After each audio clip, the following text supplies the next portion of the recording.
happy opening day. It's a national holiday. It's certainly a statewide holiday here in Rock. Congratulations. You've survived another opening day. Doesn't get any better. This is the best day of the year for a baseball fan, opening day. 2001, the opener here at Miller Park, something I'll never forget. But every player will tell you their first opening day in uniform back in 1984, coming down that hill from Story Parkway. First time ever I saw those grills going. I thought the place was on fire.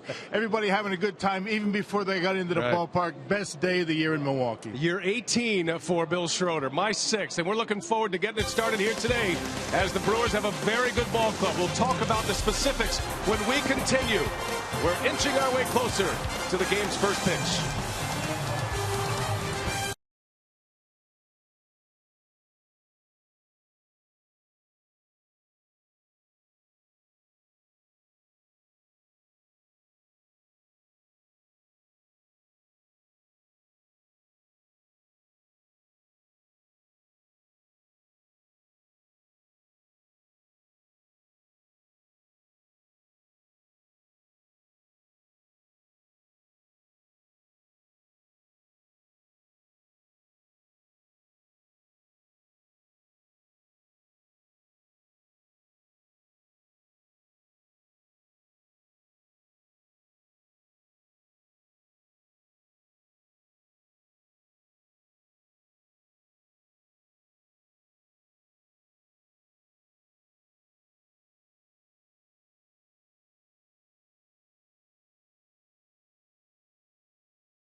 On Fox Sports Wisconsin is presented by Menards. Save big money on all your home improvement needs at Menards.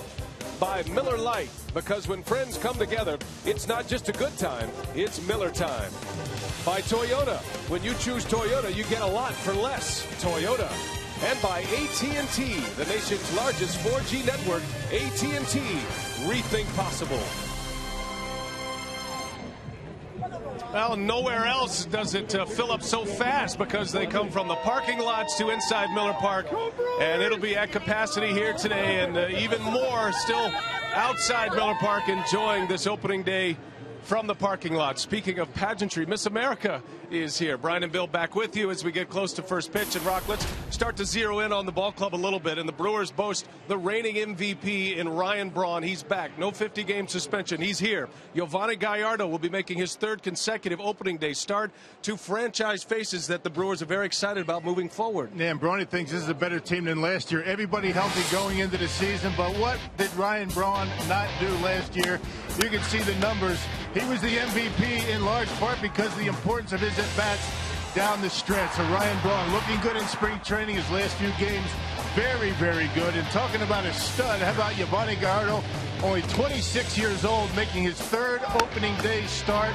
Giovanni had a tremendous spring training coming off a 17-win season last year. Gil looks good. And most importantly, perhaps, both signed to long-term contracts. They'll be here and will be here. Next year, folks, is right now. The first pitch is coming up. The Brewers and the St. Louis Cardinals. Opening day next.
Milwaukee's soul isn't in the streets of the city.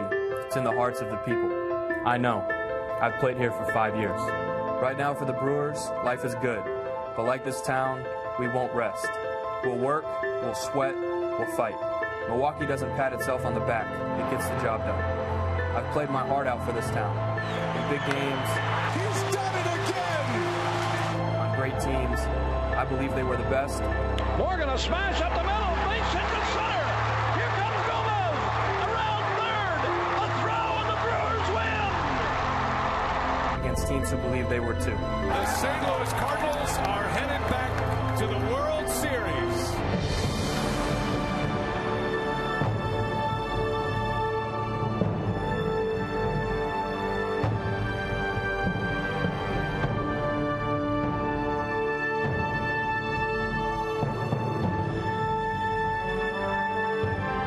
Start this season the same way. Two of the NL's best. Proud of their past, confident about the future. We live for games like this, for the moments that make everyone rise to their feet. Defining moments that remind us why we love this game. And our thanks to Ryan Braun. That's a face and a personality to build a franchise around as the Brewers hit the field behind their ace, Giovanni Gallardo. A capacity crowd here at Miller Park. It's the Brewers and the Cardinals today. The new look Cardinals. No longer is Tony La Russa the manager. It is Mike Matheny, a former Brewer. A four-time Gold Glove Award-winning catcher now takes over as the skipper of the St. Louis Cardinals. And here's the Piggly Wiggly batting order for the Redbirds. Rafael Furcal leads off. Carlos Beltran, a new addition. Then Matt Holliday batting third. Middle of the order is Lance Berkman, David Freese, and Yadier Molina, with John Jay, Daniel Descalso, and Jaime Garcia rounding it out. starting 9 for St. Louis, who comes into this game 1-0 Rock, and he'll face Giovanni Gallardo.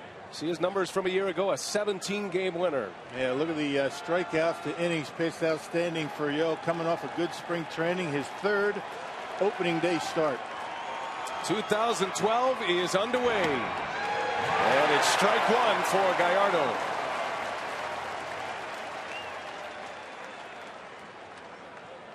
Now just 26 years of age, Gallardo, and back on the opening day mound once again for the Milwaukee Brewers.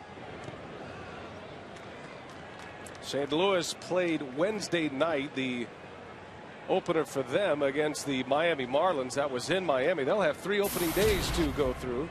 They'll get plenty of practice lining up down the baseline. Rafael Furcal, strike 2. And that's the key to his success. I mean, command of that outside corner sets up everything for Giovanni.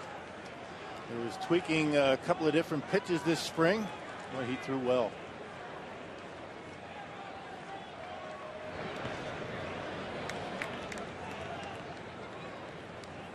Well, Gallardo this spring made 6 starts.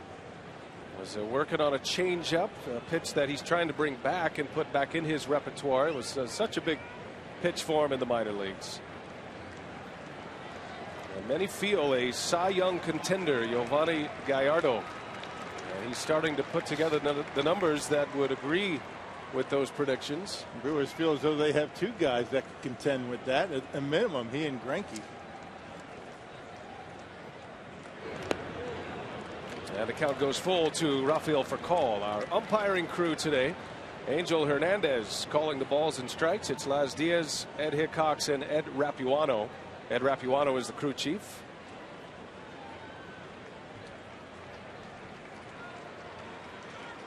Full count to Furcal. Gallardo trying to start it with a bang. And out to the new shortstop, Alex Gonzalez. And that's how the season begins for the Milwaukee Brewers. Let's check the Brewers defensively.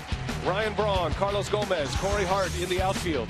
The infield, Aramis Ramirez, Alex Gonzalez, Ricky Weeks, and Matt Gamble, with Jonathan Lucroy catching Giovanni Gallardo. Brewers defense brought to you by Menards. Now, and that's the thing that Doug Melvin's so excited about. Gonzalez, about as sweet as it gets over at shortstop. He had Furcal shaded up the middle, made that play look routine. He's a good one. Here is Carlos Beltran, new addition to St. Louis. He'll be the Cardinals version of Aramis Ramirez. Both of these ball clubs losing big bats. Albert Pujols to the Angels, Prince Fielder to the Tigers. And Beltran, like Aramis Ramirez, will be asked to pick up much of that run support that was lost. Interesting that Matheny has him batting in the 2-hole to start the season. Yeah, the Cardinals shape up to be a pretty good offensive club once again this year. No Albert Pujols, of course, but they feel like Beltran's going to be able to help in that regard. But they're getting a little bit older, are the Cardinals. Health could be a concern down the stretch. Well, they have big names up and down their lineup. Players who have accomplished a great deal in the major leagues, and their 41-year-old manager inherits a World Series champion from Tony La Russa.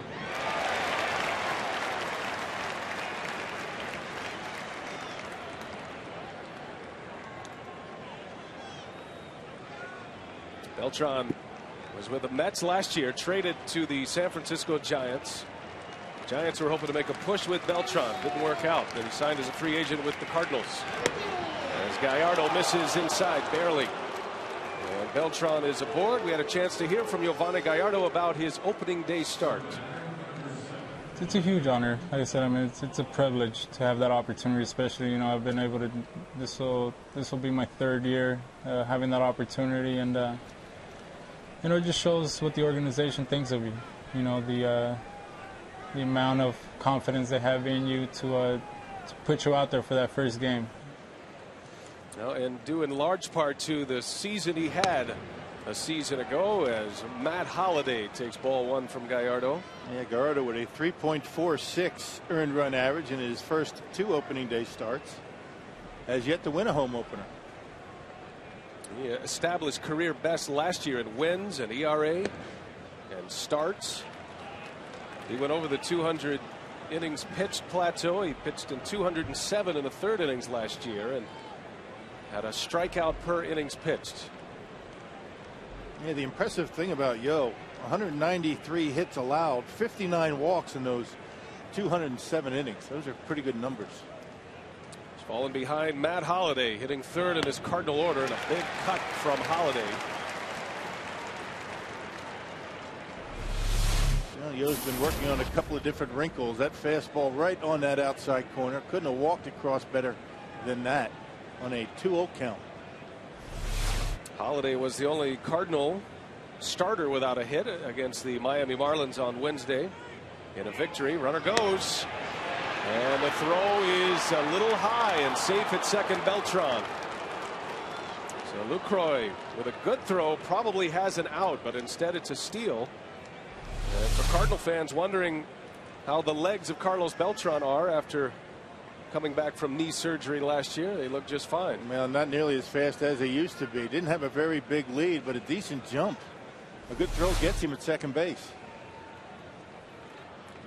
And now Beltran in scoring position for Holliday.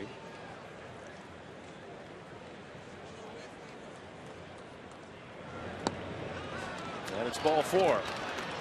So back-to-back walks. Gallardo not missing by much, but he is in trouble here in the first inning. Yeah, Yo having a tough time commanding that curveball. And when he throws that curveball for strikes, he can be tough.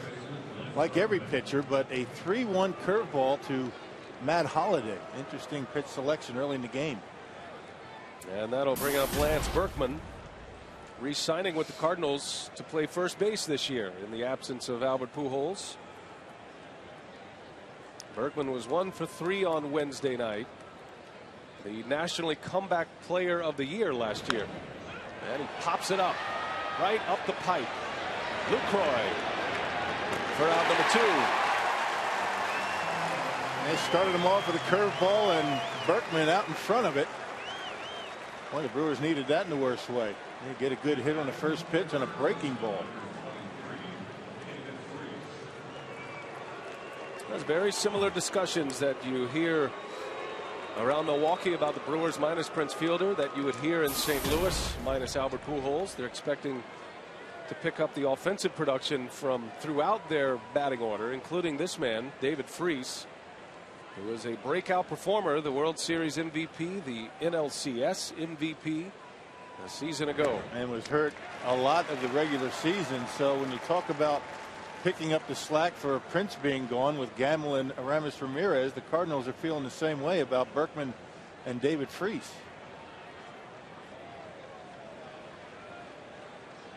2 on 2 out here in the first. And a ball and a strike on David Freese.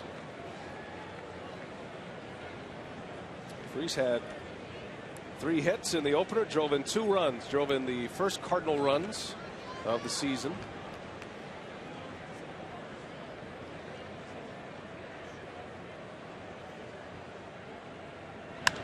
And that one's hit well center field. Back is Gomez at the track. He's got it. And a half inning in the books. And now the Brewers will take their hacks against Jaime Garcia.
2012, the Brewers are coming to bat, and Ron Renneke beginning his second year as a big league skipper, and the Piggly Wiggly batting order that Renneke has turned in for this opener.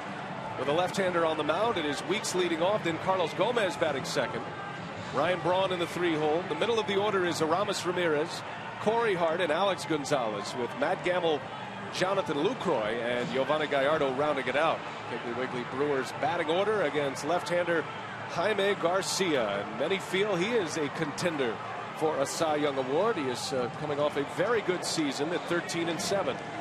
Yeah, 2 starts last year in the regular season for Garcia against the Brewers. 1-0, a 193 earned run average. You see his earned run average a year ago. Very good for Garcia, and did a good job keeping the ball in the ballpark. Only 15 home runs allowed for him. Pitching will be the hallmark of both of these teams. We talk about the replacing the production, but the Cardinals are without Chris Carpenter to start the season. The Brewers have all 5 of their starters intact and ready to go for opening day. That's typically how it works in this game. You go as far as the pitching takes you.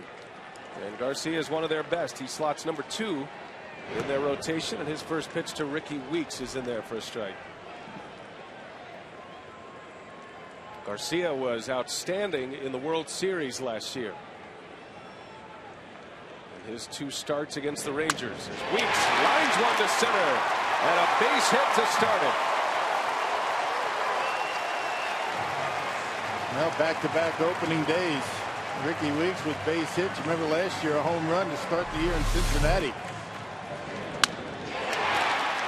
Nobody hits him any harder than Ricky. Good start from Milwaukee.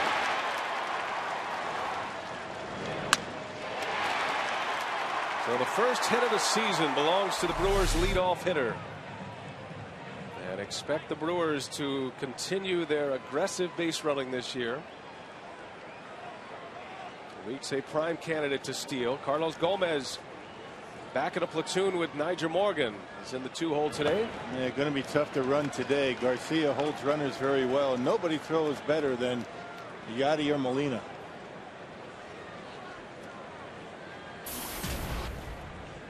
See the numbers for Gomez a season ago. A .225 hitter in that platoon with Morgan. Had 8 home runs in that mix. He's been hitting the ball with power this spring. And he whips that one down the left field line. That is going to get to the corner. Ricky Weeks on his horse. It's battled by Holiday. Weeks will score. Here comes Gomez to third. Belly flop safe.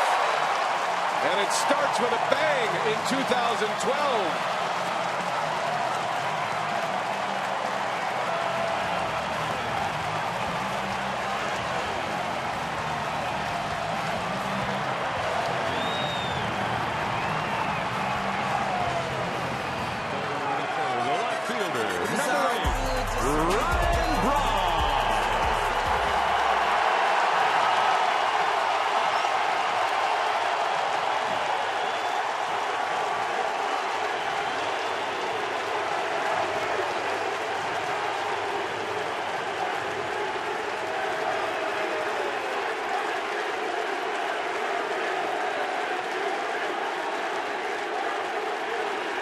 Chance of MVP raining down on Braun as he lines one out to for call. So the first out, Braun hit it hard, but right at the Cardinals shortstop. Now this is the way you have to get the Jaime Garcia. Get him early before he starts getting comfortable on the mound. Much better a year ago at home than he was on the road. Right now, Garcia getting the pitches up in the zone. The Brewers taking advantage of it.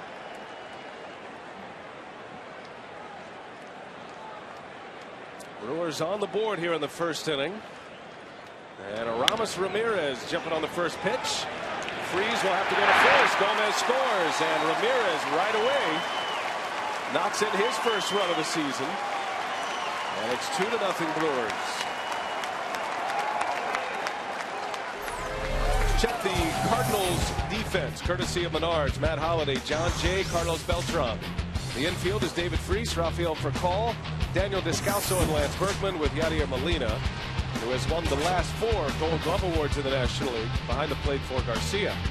How many guys are going to score on that ball right there? I think maybe 1 or 2 in all of baseball. Gomez, one of them. I mean, that was a two-hopper right at the third baseman with the infield in. He got a great jump, and his speed, he didn't have a play. Well, he drives in Ricky Weeks for the first run of the season and then scores run number 2. Badger Morgan performing his role very well in the early going here today. Here's Corey Hart. We didn't have much of a chance to talk about Braun and Ramirez, both swinging away at the first pitch, but the middle of this batting order, Rock, with Braun, Ramirez, and Hart, and the fact that Hart is back, Ron Renicky was very pleased. He loves the way this lineup looks. It is without the left-hander, right, but 3 right-handers who have proven to be run producers in the past. And the important part of having Corey back there, to say nothing about his abilities to drive in runs, but you take a little bit of the pressure off of Matt Gamble. You can slot him down a little bit further in the batting order until he starts to settle in. You know, with Corey out and on the DL, he would have had Gamble a little bit higher in the batting order. He didn't want to have to do that. Now Gamble moves into the on-deck circle. Corey Hart draws the walk, so 2 hits and a walk thus far. If you're wondering, no error posted at this point on Matt Holliday. And for now, we'll have to go with a triple and an RBI for Carlos Gomez. Yeah, you don't get many triples down the left field line, not in the big leagues. Here's Alex Gonzalez, new to the Brewers, coming from the Atlanta Braves, signed a 1-year contract. The highly touted defensive shortstops, but the thing about Gonzalez, he's got some home run power.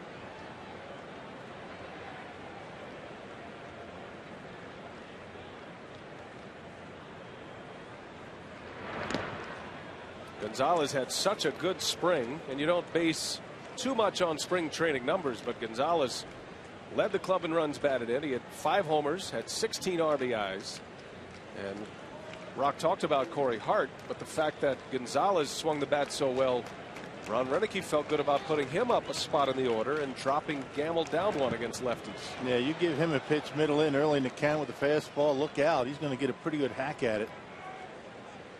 Likes to attack early in the count. Veteran hitter. He knows the league pretty well. And there aren't too many better at shortstop than Alex Gonzalez. He'll make all the routine plays and a lot of the very good plays. Has a little over 13 years of major league service time. Last year with Atlanta, he hit .241 with 15 home runs and 56 RBIs. Many feel Gonzalez is a 20 to 25 home run producer, playing half of his games here at Miller Park. Changeup from Garcia. Yeah, that's a good pitch. It's a circle change going away from a right-handed hitter. He'll throw a curveball. He likes to sink the fastball, cut it once in a while, but you know, he makes his living with that changeup. It's a good one. Ball and 2 strikes on Gonzalez.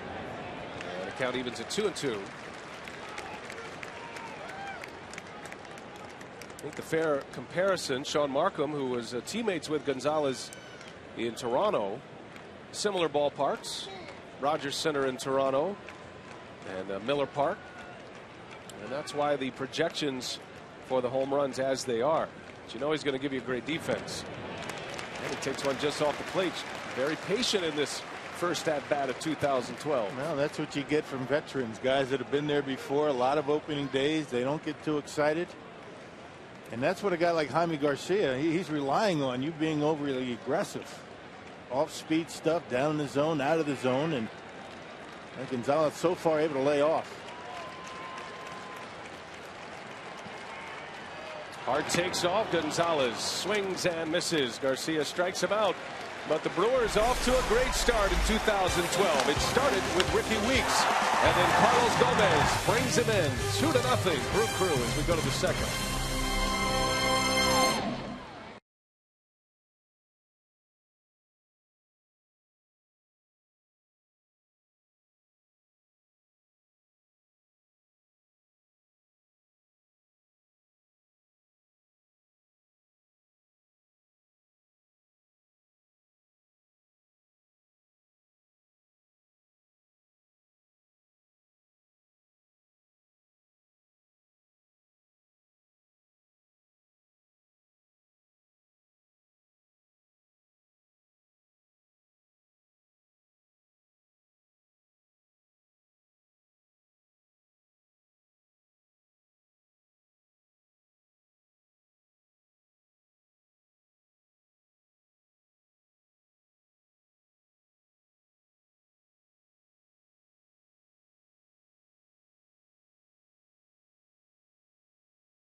Carlos Gomez with a nice start to his season. And a reminder, tomorrow against the Cardinals, the first 20,000 fans 21 and older will get a pen schedule courtesy of Potawatomi Bingo Casino.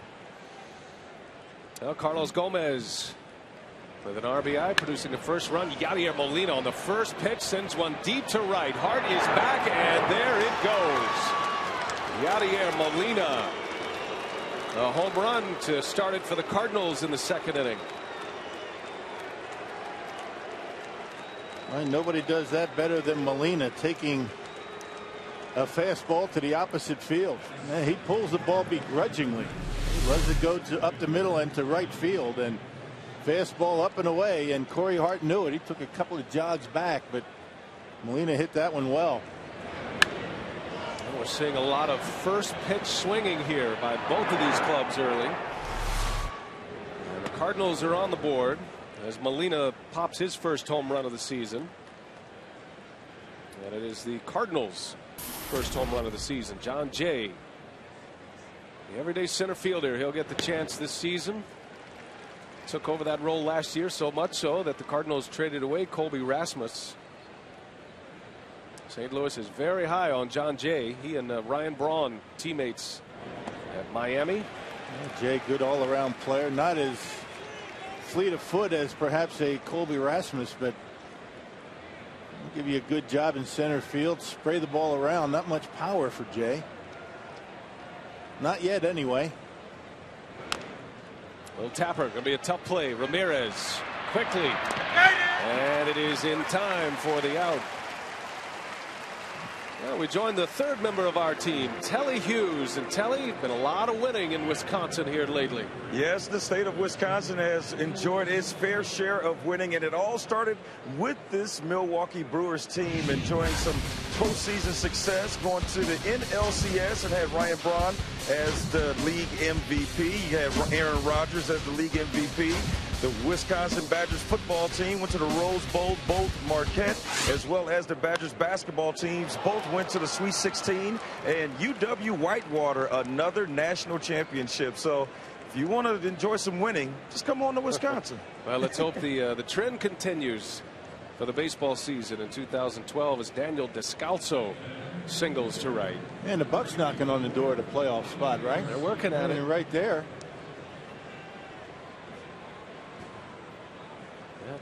It's a good change of pace here, especially here at Miller Park. You know, Rock, the payroll will soar over $100 million this year, and Brewers are counting on 3 million fans across the turnstiles once again this season. It's a phenomenal story across Major League Baseball, what is happening here in Milwaukee. And a very good team. You know, years past, you might not know who some of your starters were going to be to open up spring training, but this year the Brewers had very few jobs open. Maybe a bullpen job and a job down at the end of the bench.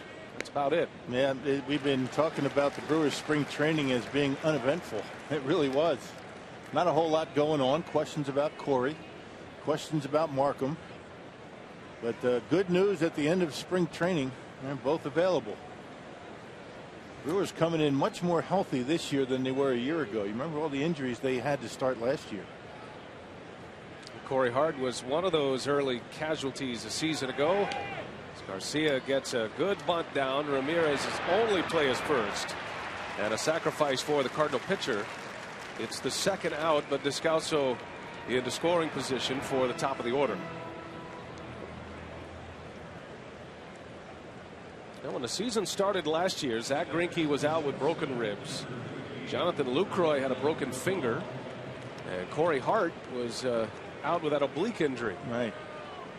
But a full, healthy roster for Ron Renicky this season, including that guy, Zach Greinke, who will pitch tomorrow against Adam Wainwright. And don't forget, two guys in the bullpen were on the DL. Troy Hawkins and Saito.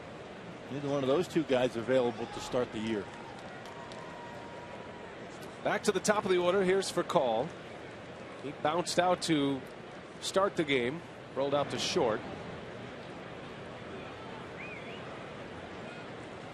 You can tell Giovanni very aware, and Lucroy aware of first pitch fastballs being offered at by the Cardinals. Gallardo's thrown a lot of first pitch curveballs.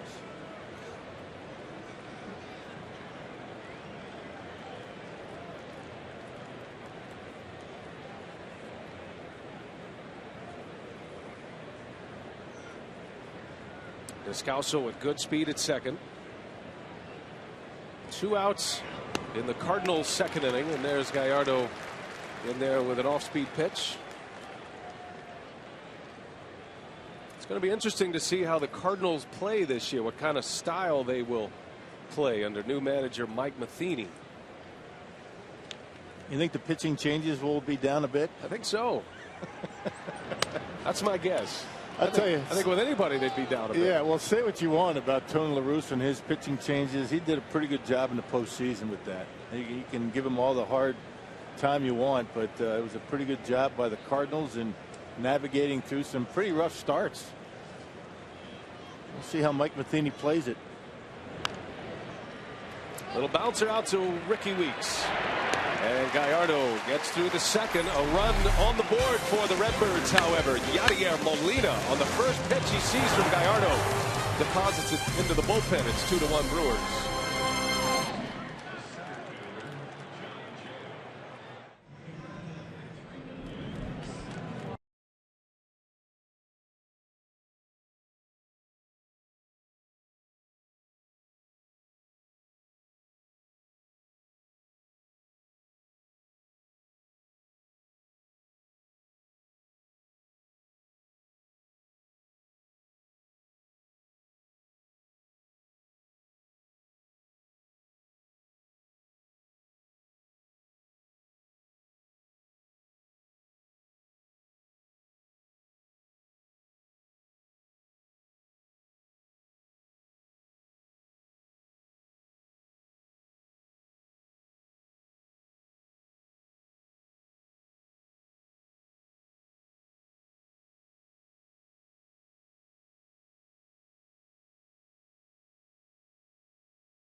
Just about as many outside as there are inside, and we are at capacity here at Miller Park for opening day in Milwaukee, Wisconsin. We head to the home second now, and Matt Gamble, his first at bat as the everyday first baseman for the Milwaukee Brewers. He'll get the chance to show his wares this year. Ron Renicky has stated he'll be very patient with Gamble, and that's got to be a load off his shoulders. Well, all he has to do is relax, because he has a lot of skills both at the plate and at first base.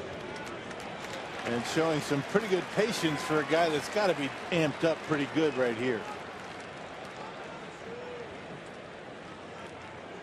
Gamble hitting in the 7th spot of the batting order.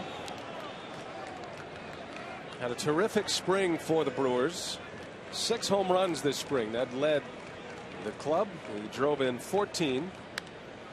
A little flare into center field over. Well, carrying pretty good, actually. I beg your pardon.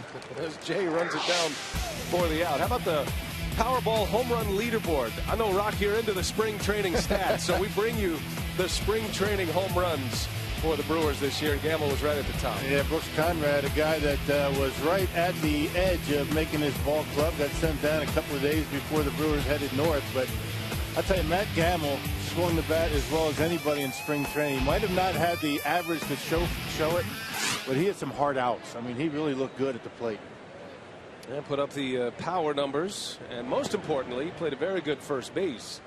So much so that Ron Renicky has said he's not going to play the defensive replacement at first base as he thought he might, not knowing what Gamble would be like at first base. Got to give him a shot anyway, right? Yeah, I agree. Give him some confidence. It doesn't show a lot of confidence in a guy to take him out in the 8th inning, right out of the chute. Let him prove that he can get the job done. Jonathan Lucroy back in the 8th spot where he thrived a year ago. And he had a terrific spring as well. Lucroy hit .473 if you want to throw out the spring training softball numbers. Put it this way, if you don't put up good numbers in the Cactus League, you just throw it away. But if you put up good numbers, you talk about it. Yeah, it's important. You say, hey, good job. That's, you'd rather be hitting coming into the season than not. And if you don't have a good spring, you just say it's spring training. Yeah. Doesn't mean a thing. Nobody cares. Yeah, Lucroy for a good part of the spring had his batting average either at or over 500. He whistles one out to Descalso. And there's out number 2. Well, don't forget, tomorrow Fox Saturday Baseball takes over as Matt Holliday and the defending World Series champion Cardinals take on the Brewers. Fox Saturday Baseball tomorrow, 2:30 Central, beginning with the all-new pregame show that covers all the big stories and gets you ready for the first pitch on Fox. Here is Giovanni Gallardo, one of the top hitting pitchers in all of baseball. Has 9 career home runs, the most in franchise history for a pitcher. 2 years ago, he was the Silver Slugger Award winner as the best hitting player at that position. Well, he's certainly a guy that you have to be careful with if you're pitching to him. You can't give him a cookie down the middle. He might knock it out of here. Very aggressive, swinging the bat.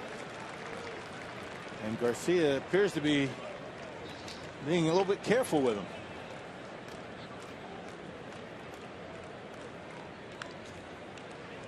2 balls, 2 strikes on Gallardo. Now, all of the Brewers starting pitchers can handle the bat. They bunt well, typically put the ball in play. Gallardo is the best power threat among the 5. That might start an argument, though. Garcia stays away from him. And it's going to be Bregman right there to make the catch. And the side is retired. Scoring setting for Garcia. They're still coming into Miller Park.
Fox Sports Wisconsin is presented by Piggly Wiggly, the official supermarket of Fox Sports Wisconsin. By Ho-Chunk Gaming Wisconsin, your ticket to more. And by Marshfield Clinic. Don't just live, shine. Roof is closed. Opening day 2012. Still a little bit cool outside, although the sun is shining brightly and you see the reflections coming through. The shadows will be a factor here for the hitters, you would imagine, over the next hour or so. Gallardo back on the mound. He'll face Beltran to start it. Beltran, Holliday, and Lance Berkman. Those are some heavyweight names in the St. Louis batting order. Rock, you touched on it an inning ago, talking about the Cardinals, and like every other team, but especially teams that have age in some of their key spots, health is going to be a huge key for St. Louis moving forward with so many mid-30s players they have. And you wonder about their depth, and the depth down in the minor leagues. They've got a number of young players in the minor leagues that may or may not be ready, so that could be an issue for Mike Matheny. Beltran lifts one deep to right. This is way back and way gone. My goodness. Carlos Beltran ties it up with a booming home run to right center field. And that swing on 3-0. Gallardo just trying to throw a strike. Beltran would have nothing of it, and he hit it pretty well, didn't he? Gallardo having a tough time getting ahead in the count. There's that 3-0 pitch up in the zone, and Beltran with a nice easy swing, didn't overswing, and way back out there in right center. And now Holiday rifles one deep left center field, and that one's not coming back. 3 solo home runs for the Cardinals, and they have taken the lead here in the 3rd inning as Matt Holliday connects for his first hit and his first home run of the season. Man, that really wasn't that bad of a pitch, but Holliday, a very good off-speed hitter. It looked like a slider, cutter, something like that. 81 miles an hour. And as strong as Holliday is, he was out on his front foot a little bit, but still strong enough. Put a charge into that one. Check it out. That breaking pitch a little bit out in front, but he went down and got it. And he just hammers it. So Molina and Beltran and Holiday all with home runs. Now Berkman.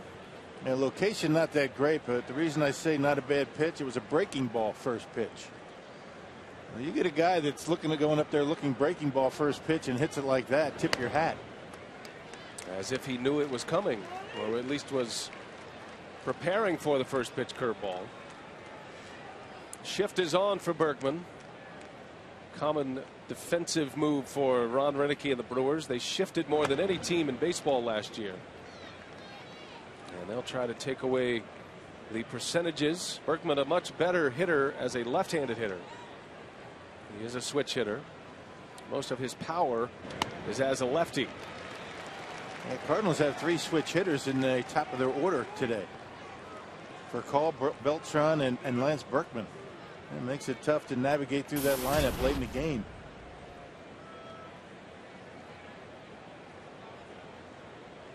Two balls, 2 strikes on Berkman. And the count goes full.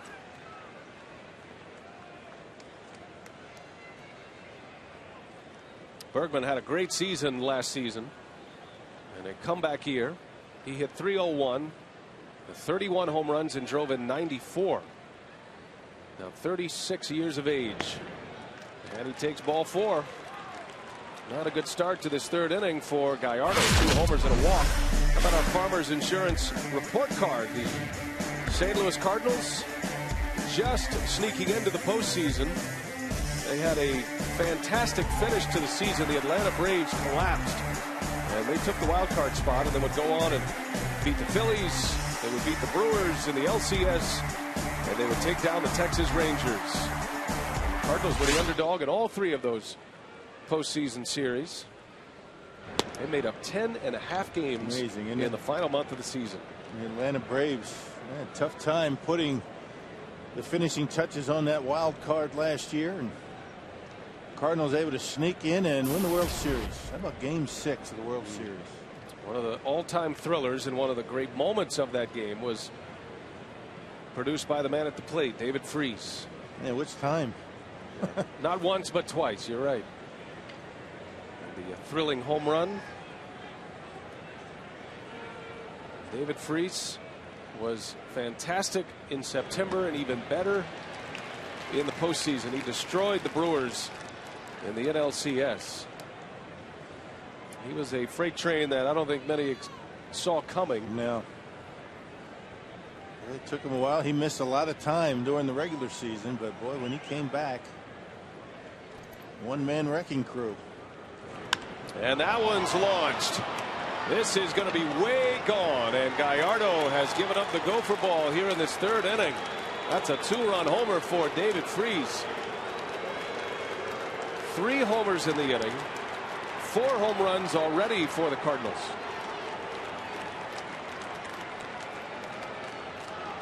And that was a fastball middle in, and lightning quick with the hands for David Freese. My goodness, how quick his bat was through the hitting zone. Only 3 hits in his first game, and no signs of letting up today. Rick Kranick's quick trip to the mound.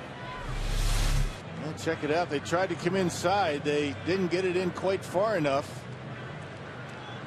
The tough part about that right there is keeping that ball fair. I mean, you got to keep your hands, watch the hands come close to the body. The hands lead the barrel of the bat on a pitch in. That's how you keep it fair, and he walloped that one. Second deck. If you ever needed evidence about spring training numbers, just look at David Freese. He really struggled this spring at the plate. But he has started on fire. He has started the regular season just like he finished the postseason last year. Tied a postseason record last year in Major League Baseball with 25 hits. And he has 4 hits already this season. Now a 2-run homer. 5-2 Cardinals. 4 runs are in this third inning without an out. And Molina started the scoring with a home run in the second inning.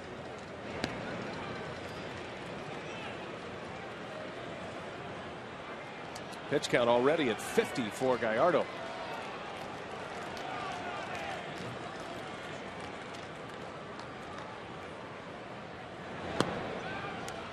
And he walks him on 4 straight. Hey, on Sunday, all fans in attendance will get a 2011 Milwaukee Brewers commemorative DVD. That's courtesy of West Bend, the Silver Lining, Capco metal stamping, and Delzer lithograph. Now Ron Renicky gets his bullpen stirring a bit. Gallardo trying to fight his way through this third inning. It has been a disaster.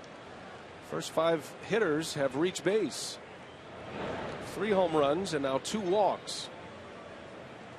Yeah, Gallardo's already walked 4 in the inning, in the game, I should say, without a strikeout. Really having a tough time commanding early in the count. Marco Estrada, the Brewers' long man, beginning to get loose.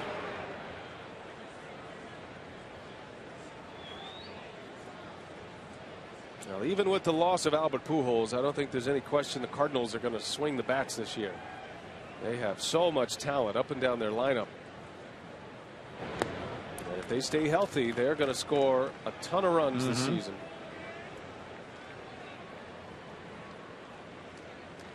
Well, question marks in their starting rotation. You know, is Adam Wainwright going to be healthy all year, coming back from arm surgery? And, you know, Carpenter started on the disabled list this year. Wainwright will pitch tomorrow for the Cardinals against Zach Greinke.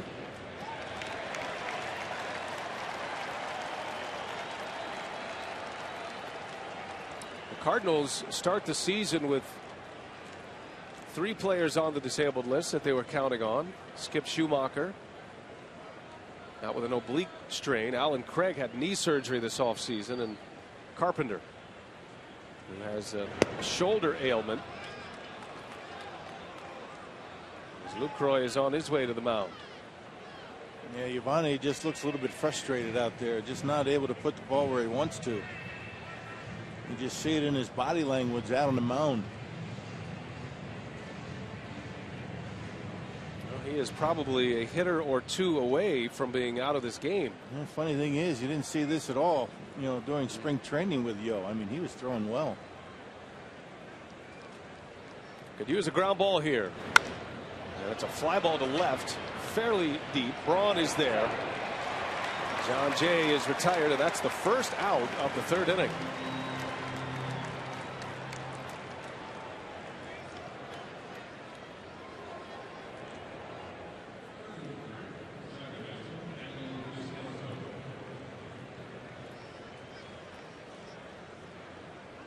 Well, normally when the shadows are as they are at this time of the day, it's advantage pitcher. But the Cardinals have turned the tables on Gallardo, who's now at 55 pitches. He's got more pitches out of the strike zone right now than in the strike zone. 29 to 25. That's very unusual for him.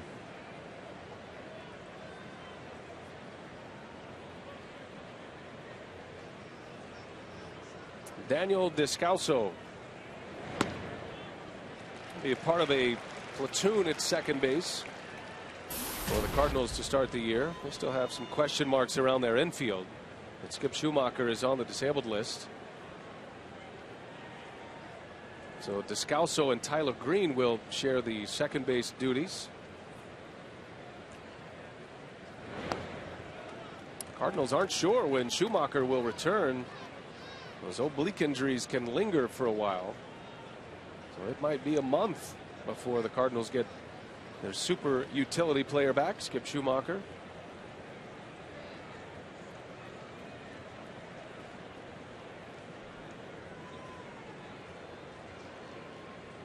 Ball and a strike on Descalso.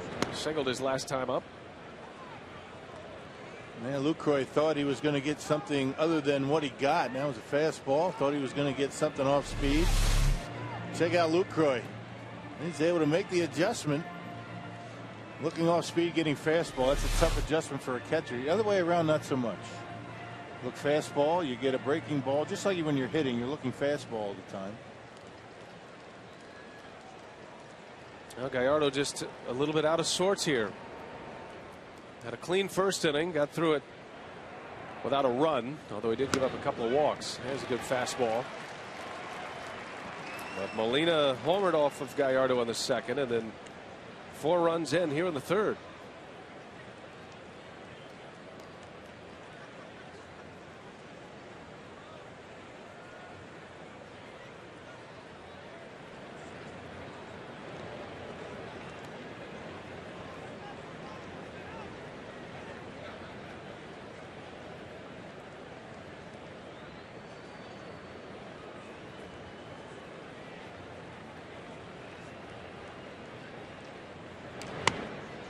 Another full count.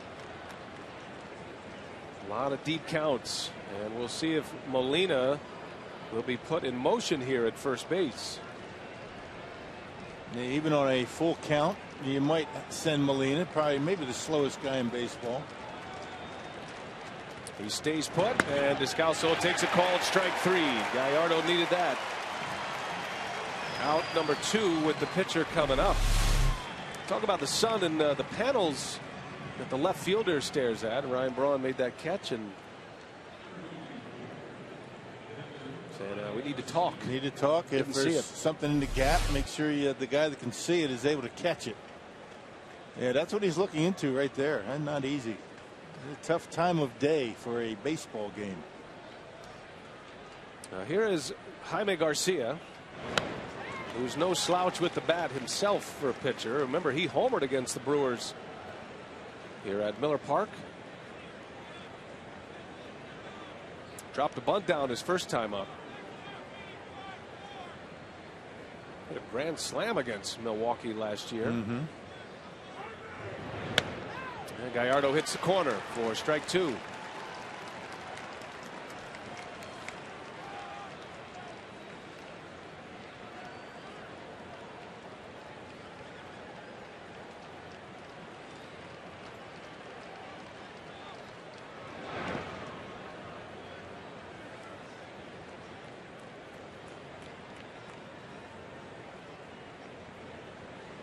Man, Lucroy's been busy behind home plate with that Gallardo curveball today. You know, the O's had a tough time with it, but Jonathan's able to block it.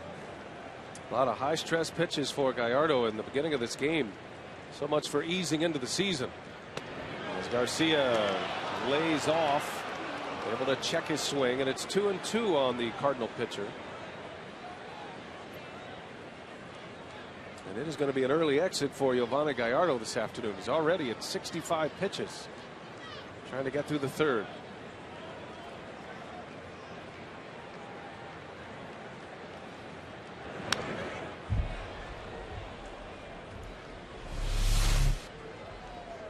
Brock, is that a shade of fingernail polish you ever went with?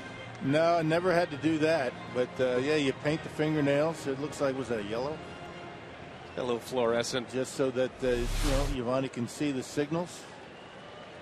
Wonder who picks the color there. You know, that's got to be an awkward. Kind of like you whatever's picking out makeup. Whatever's available.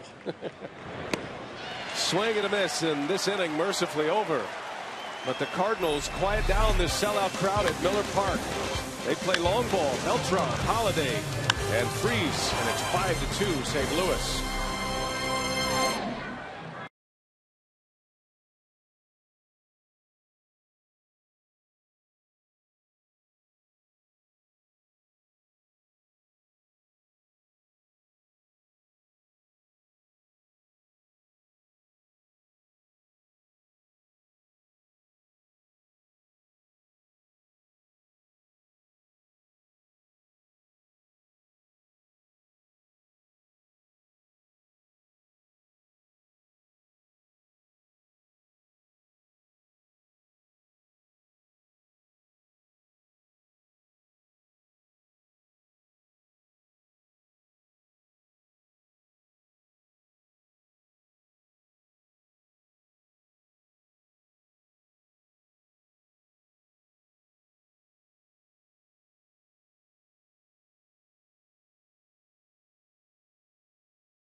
On Holiday with home runs. Also David Freese and Yadier Molina, 4 already. And some of the news and notes from the National League Central. Tony La Russa retiring 3 days after winning the World Series. That opened the door for Mike Matheny. And there's Dale Swaim. Still looks awkward in a Cubs uniform, right? Albert Pujols signed with the Angels.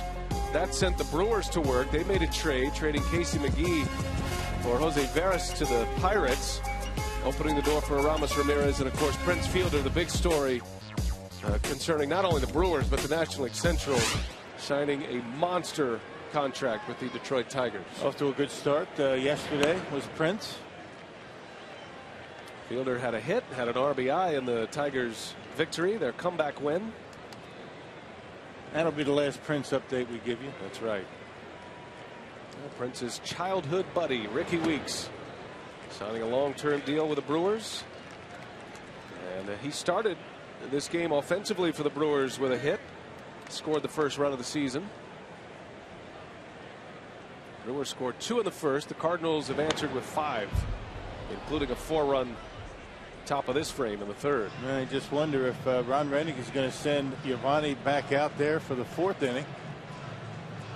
They struggled, to say the least, for Yo, just not able to throw that curveball for a strike. Lonely feeling for a pitcher.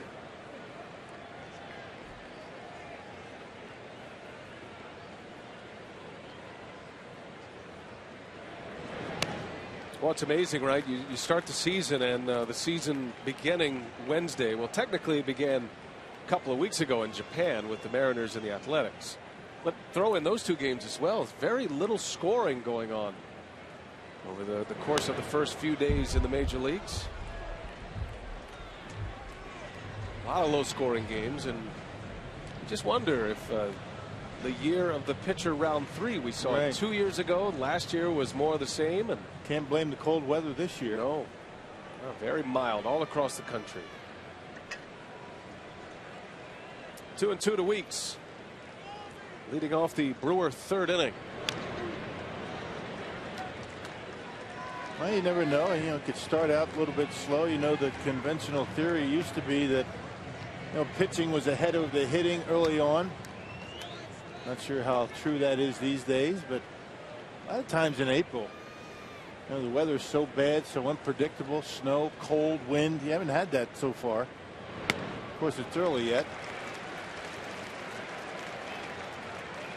Not to mention the inclement weather that would cancel batting practice or take you out of your routine as a hitter. Last year was a brutal early part of the season as far as weather goes. As Weeks takes a call at strike 3. Garcia rings him up. It's his second strikeout. He's retired 5 in a row now. Yep, 2-seam fastball, and Ricky thought it was low, right at the bottom of the zone. I guess a little bit too close to take. There's a good angle on it. Yep, it had the knees. Good pitch by Garcia.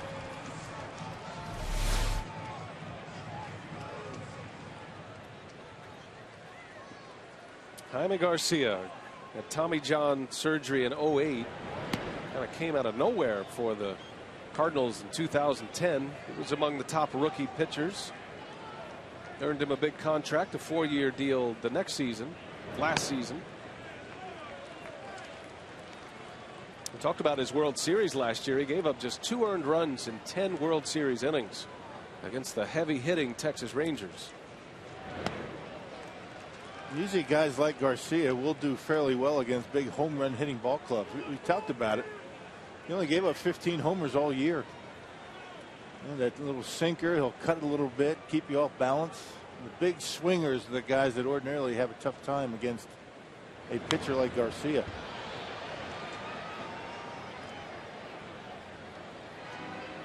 It's a battle of 2 Mexican-born pitchers today, and Giovanni Gallardo and Jaime Garcia. You look at his first 2 years with the Cardinals, 26 and 15. That's not bad. Yeah, he's still just 25 years of age. As Gomez, shallow fly ball to right, but Beltran is there for it. Out number 2, and here comes Ryan Braun, and we had a chance to hear from Braun about playing on opening day once again. I'm sure it'll be festive, it'll be loud, it'll be an enjoyable experience for the fans as well as for us as players. And opening day is always a special day. You know, I think for all of us, we look forward to that day, to starting that journey to playing, 162 regular season games and hopefully, on into the postseason and meaningful games into October again. Now Braun just happy to be in the starting lineup and be able to play on opening day, as he takes a strike from Garcia. And he is very well received here. He always has been, but even more so this season. I always say that the best day of the year in Milwaukee is opening day, but last year there were a few days that kind of rivaled it a bit. Braun hits that one hard into deep left center. On the run is Jay, and he'll run it down. A line drive into the gap, and John Jay, Braun's former teammate at Miami, robbed him of extra bases. And it's a 3-up, 3-down inning for Garcia. Nice play.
Ryan Anderson with Bill Schroeder, Telly Hughes. 5-2 our score. The Cardinals lead the Brewers. Braun hitting a missile into left center. John Jay runs it down for the final out of the inning. And now 7 in a row retired by Garcia as we move to the 4th. Back to the top of the order for the Cardinals. Rafael Furcal leads off. He's 0 for 2 today. A couple of groundouts on Furcal's line. Yeah, Brawny just missed that last one. Got it down on the trademark just a little bit. Kept it in the ballpark. And if he gets a sweet spot on him, man, no ballpark is going to hold him. Well, a fast start for the Cardinals offensively. They won their opener against the Marlins on Wednesday, spoiling the opening of that beautiful new stadium, Marlins Park. Cardinals are going to have 3 opening days this year. They'll have 1 more, but they don't open at home until the 13th of April. They start the season on a 7-game road trip to Miami, Milwaukee, and Cincinnati. For call on the ground, and it's under the glove of Weeks, and a base hit for the Cardinal leadoff hitter. Well, at this point, the GMC keys to the game are the bats. Brewers started with a bang with 2 runs in the first. RBIs from Gomez and Ramirez. But the Cardinals have unleashed ever since. Molina, Beltran, Holiday, David Freese, all with home runs. You see the location, all of the pitches by Gallardo. You know, on those home runs, getting a lot of the plate. Yo trying to get it done with fastball, slider, pretty much. Having a tough time with that hook.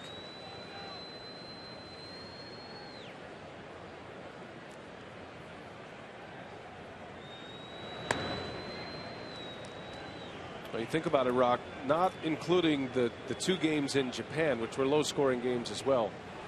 But the first 2 days, Wednesday and Thursday, there were just 6 home runs total, just 38 runs combined with all the teams. An average of just under 5 runs a game with 2 teams now. So a little over 2.5 runs per game per team. We talk about pitching being the story early. You wouldn't think that's going to last very long, though, do you? I don't think so. No. I don't know. It might.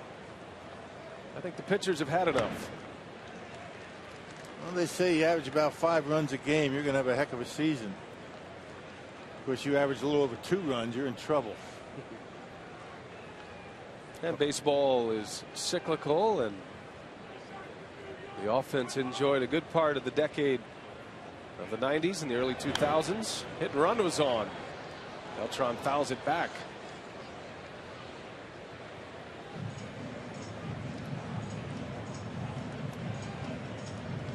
How do you like the new infield the Brewers are sporting this year? You know, new dirt, a little lighter.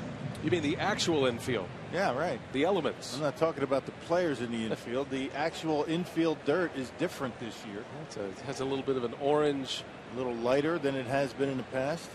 Players say it's a little softer, especially out in front of home plate. For those bouncing balls. Remember, Miller Park didn't play like an AstroTurf field necessarily, but a hard hit ball that was beat down into the ground had a chance to sneak through if it didn't hit the grass first. Right. Well, the infield dirt used to be the same color as the dirt on the warning track right now. A little of the subtleties changes year to year. Not much else has changed in the ballpark. Why change something that is so spectacular? Yeah.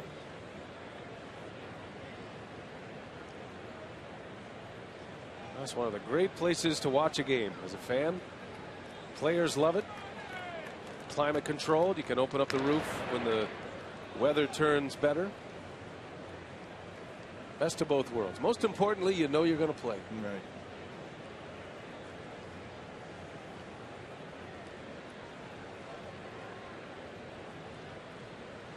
Now Marco Estrada back up in the bullpen. Runner goes again.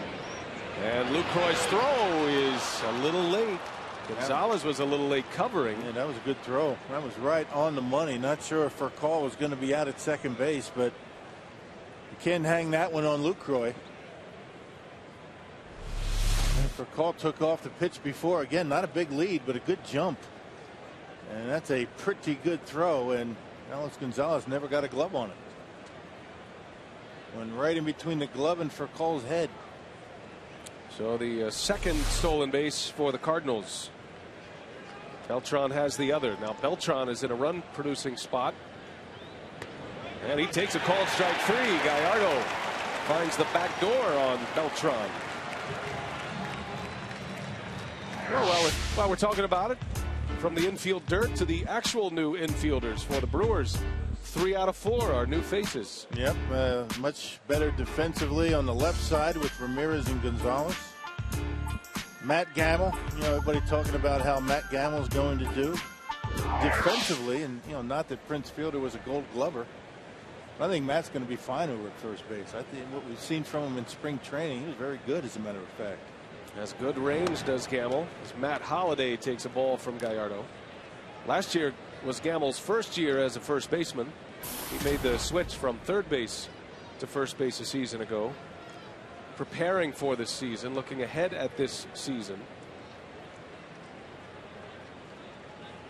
He's done a nice job all spring. He's worked hard during spring training. He worked hard all last year in the minor leagues, and some of these subtleties that first baseman has to think about that third base doesn't, where he used to be. The cutoff positions, how far he has to range over toward Ricky, how much ground Ricky's going to be able to cover, all those things that come naturally as time goes on. Holliday hits it high in the air to right. Hart is on the run, and he's got it for the out. Furcal will tag and make it to third base. That's the second out of the inning.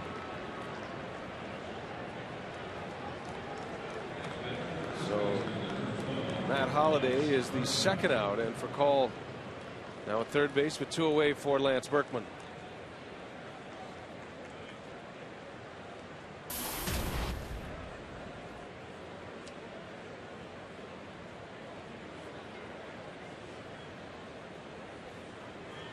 Berkman, a 6-time All-Star, and he made the All-Star team last year for the first time since '08.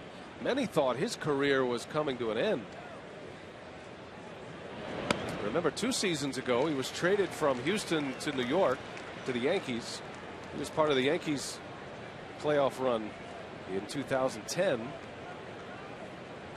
Signed a 1-year deal with the Cardinals last season for $8 million, and then had such a good year, signed another 1-year deal, this time for $12 million. So he's making more as he gets older. Yeah. Well, he got off to such a great start last year. I mean, he carried the Cardinals in the first half. Slowed down just a bit in the second half, but not much.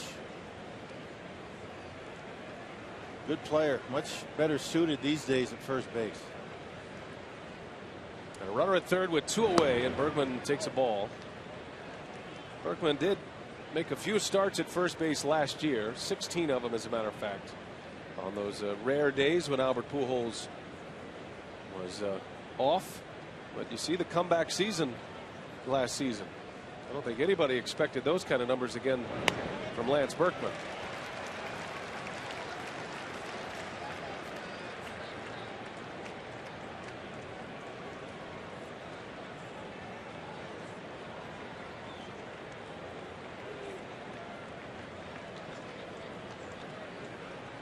Well, big pitch early for Gallardo. It's 5-2 Cardinals. Giovanni trying to bounce back after a 4-run third. The 2-2. And Bergman lays off. Yeah, and the last thing you want to do is walk this guy to get to the on-deck hitter, David Freese. Who would have thought you'd ever say that going into last year? But the guy on deck is the guy you don't want to have to deal with, and I don't know if Giovanni's going to get a chance to do it.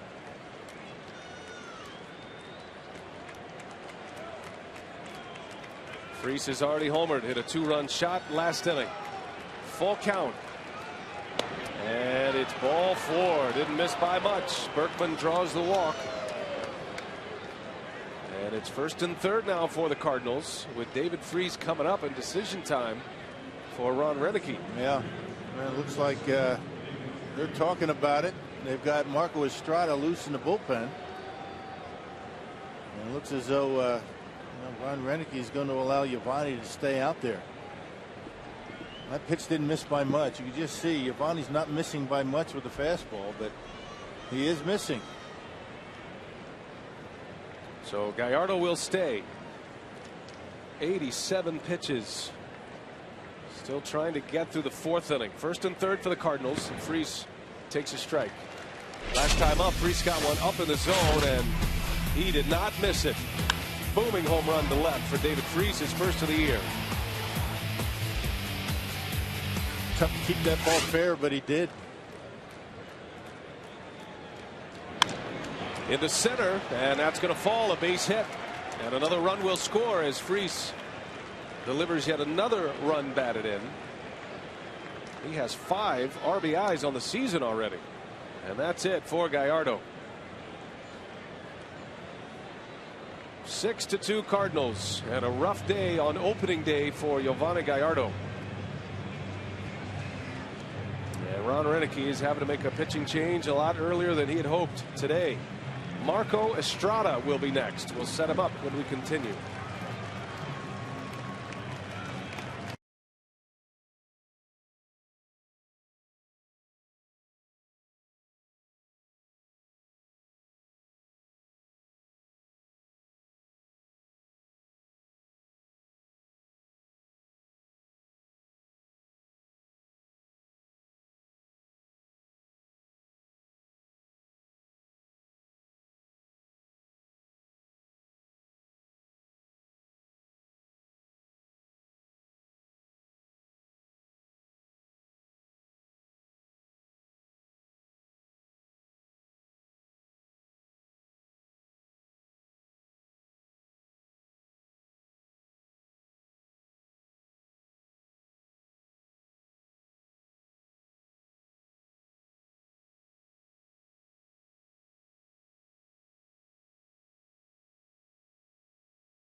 More dangerous bats in all of baseball, and he gives the Cardinals a 6-2 lead. Has 3 RBIs on the day. And our AT&T trivia question today: who are the 3 pitchers in Brewers history to start in at least 3 straight opening day games? Gallardo being one of those to start in 3. Can you name the other 2? And that 3rd opening day start is over for Giovanni Gallardo. It lasts just 3 2/3 innings, and he'll give way to Marco Estrada. Now, this is a guy you love to have in your bullpen in the event of a short start like today. Marco Estrada made 7 starts last year, had a 4.08 earned run average, and on here in the 4th inning a little bit sooner than he had figured. So 2 on. Estrada will deal with Yadier Molina. 6-2 St. Louis. Molina, notorious first ball swinger. He hit a home run on the first pitch in the 2nd. Estrada has been stretched out as a starting pitcher this spring. He was in the starting rotation for most of the spring as Sean Markham was coming back from tightness in the shoulder. And he is the insurance behind the starting rotation, specifically behind Markham, who will start on Monday. But we'll have a very limited pitch count, probably only about 90 or so. Well, depending on how long Marco goes today, it could very well be that he might not be available for Monday, but I don't think Marco's going to be out there very long. Brewers need offense. Probably see a pinch hitter. First and foremost, get out of this inning. Well, the last couple of innings have been rough. Zach Greinke checking the chart with Garth Orge. There's a strike. 2-1 to Molina.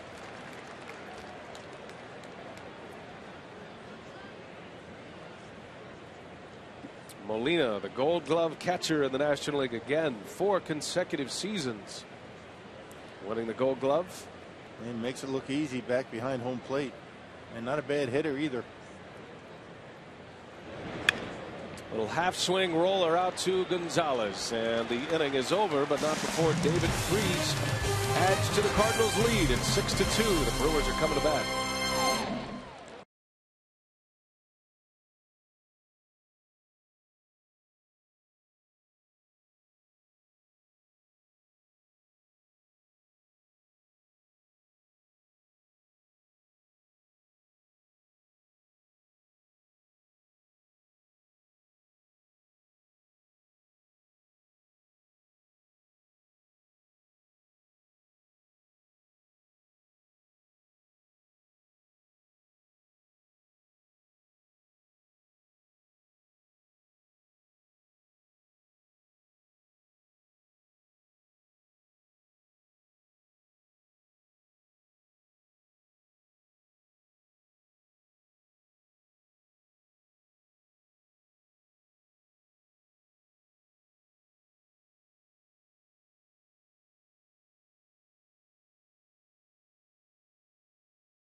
Mother Ford, time to check in with the crew and the community. Hey, there's one thing all Brewers fans have in common. They love to win. Here's another winning idea. The Brewers Community Foundation 50-50 raffle. All you do is buy a $2 raffle ticket before the end of the 4th inning at any home game. Last year, 1.8 million worth of tickets were sold, and 81 lucky winners took home 50% of that, while the other 50% helped fund great organizations within the Brewers Community Foundation. The 50-50 is back, BA. All right, Telly, thanks. It's back. It's a great cause, and the Brewers do terrific work. Community Foundation. Ramos Ramirez ready to lead off for the Brewers right off the end of the bat. Berkman will flip it to Garcia for out number 1, and all of a sudden, Jaime Garcia has settled down here after a rocky first inning. Yeah, rocky first 2 hitters, and that's really been it.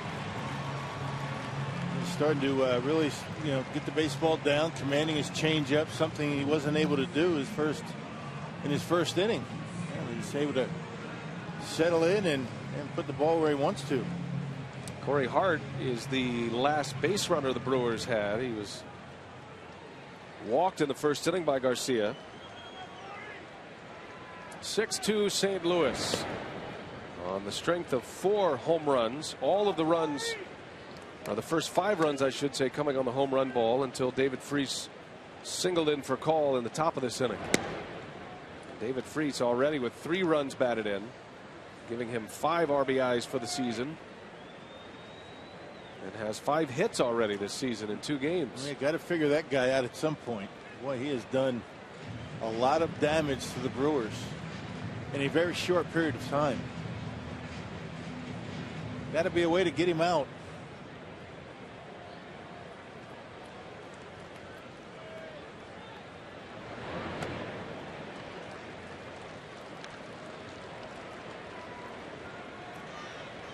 Corey Hart had knee surgery just a little over a month ago. MCL repair, and he draws his second walk. The only 2 walks that Garcia has allowed. Hart is aboard with 1 away. Go back to our AT&T trivia. 3 pitchers in Brewers history to start in at least 3 straight opening day games. And, the man who bears the same number as Gallardo, Teddy Higuera, and Ben Sheets. Sheets made 4 consecutive from 02 to 05. And one of them was memorable for me. That was my first opening day with the Brewers in '07. And Sheets went the distance and beat the Dodgers that day. You don't see that very often, do you? A complete game and an opening day. Well, you get it going. It doesn't take many pitches to get through a game. Sheets that day had the curveball working, throwing hard. That was back in 2007. Teddy Higuera wasn't bad either, though. That guy, he could pitch.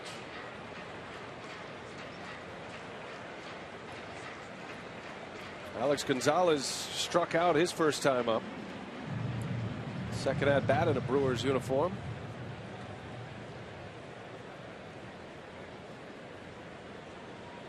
Garcia has him down on the count quickly, 0-2.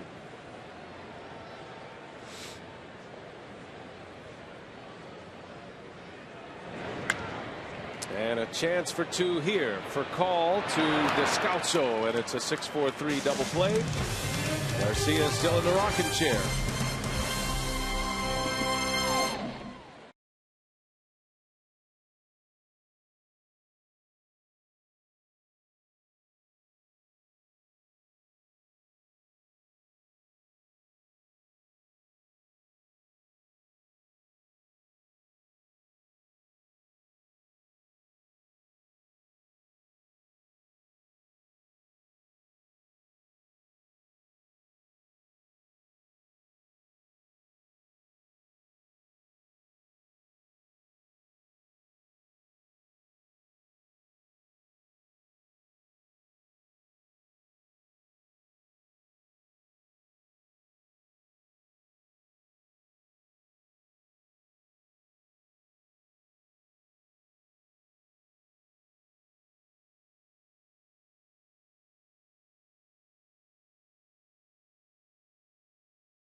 Brewers pitcher back out there, and we're joined now by Ed Cedar, the Brewers third base coach. And Ed, it's opening day, and regardless of the score, I'm sure there has to be some great thoughts for you. You're a part of another opening day. You're 6 in a row. I know, that's kind of amazing, you know, and it's always nice because the fans are always great here. You got to tip your hat to them. You know, it was exciting. Talk about the emotion in the dugout in the clubhouse, Eddie, right before the ball game. How were the players doing? Oh, they were into it. You know, all the high fives, all the different handshakes, everybody pumped up, getting ready to start another championship season. Now, what is the sign that you give Gomez for that headfirst slide into third? Wasn't much of a sign. I was just telling him to get down. Like you stated, he did slide kind of early, but he did stick the landing, so that was nice. Ed Cedar's with us, and Ed, the Cardinals, the Brewers, a great rivalry. It's almost fitting that the season starts with these two. Yeah, it's kind of awesome. You know, it ended up that way, and then you know, to open up against them, knowing that they're a great team as well as us, and hopefully Marco will keep us right where we are and come back and get this one. All right, Eddie, thank you for your time. We appreciate you guys joining us in the dugout throughout the season. All right, you're welcome. You guys have fun watching this rally. Here we go, Ed Cedar. And we do appreciate the coaches joining us. It's something we like to do just to get some insights on the mood in the dugout and maybe some strategy every now and then if we catch it just right. But Ed's predicting a rally, so that's a good one to mark. Eddie is the anointed cheerleader in that dugout. He's the guy that you hear his voice all the time in that dugout, getting the guys going. Slow roller 2 weeks. Marco Estrada has retired 3 in a row since he has come on for Gallardo. And incidentally, Ed Cedar is the guy that organizes spring training, you know, every year. He puts together the schedule. And here's that early takeoff for Gomez into third base. and almost slides right by it, able to keep the foot on there. So boy, it's something the way that guy runs the bases. But that run he scored, that's not, you're not going to see that very often. Right. I mean, a two-hopper, the shortstop with the infield in, and they didn't even have a play on him. It's going to be important for Gomez and Nyjer Morgan, whoever's out in center field, to continue to get on base, or to get on base in front of Braun. Well, the Cardinal pitcher Jaime Garcia batting with 2 outs. Cardinals have not been retired in order in this game. Estrada would love to do just that.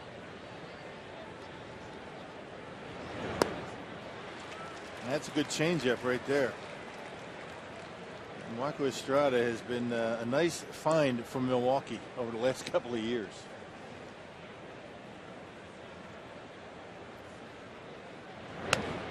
And he strikes out Garcia, and there is the first clean inning for a Brewer pitcher.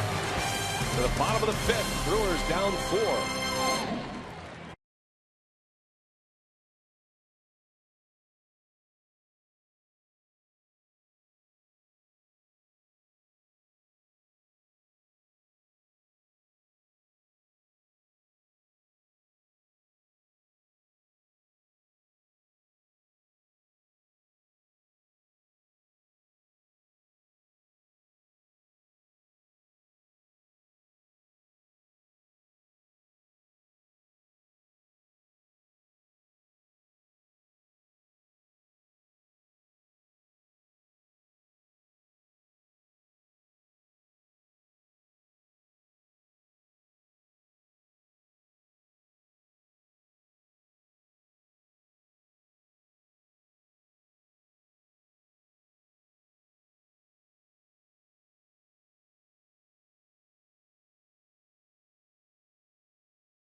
Opening day at Miller Park, and a sluggish start for the Brewers. The Cardinals are up 6-2.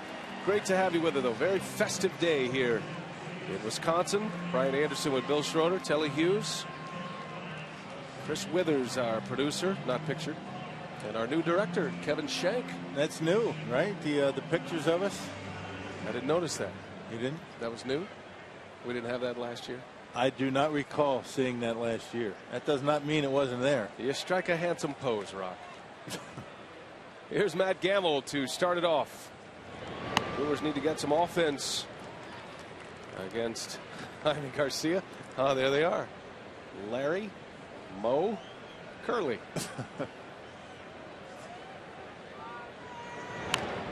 Pretty fired up for the Stooges movie, by the way. Oh yeah, we're gonna go catch that on an off day.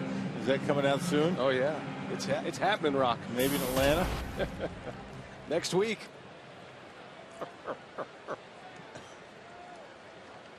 We don't need to go to a movie to live that, do we? Gamble back up the middle of base hit, and there is his first hit of 2012. Well, that's got to be a good feeling for him. Yeah, get the monkey off your back. First game, and Garcia made a mistake. Every time he makes a mistake upstairs, the Brewers seem to be getting pretty good swings. That went up. Gamble stays on top of it and fights it off into center field. Gamble is a pure hitter, has a great stroke. He's put up monster numbers in the minor leagues. You don't know how that'll translate against major league pitching, but most feel he is a star in the making at the plate. So now it's Lucroy.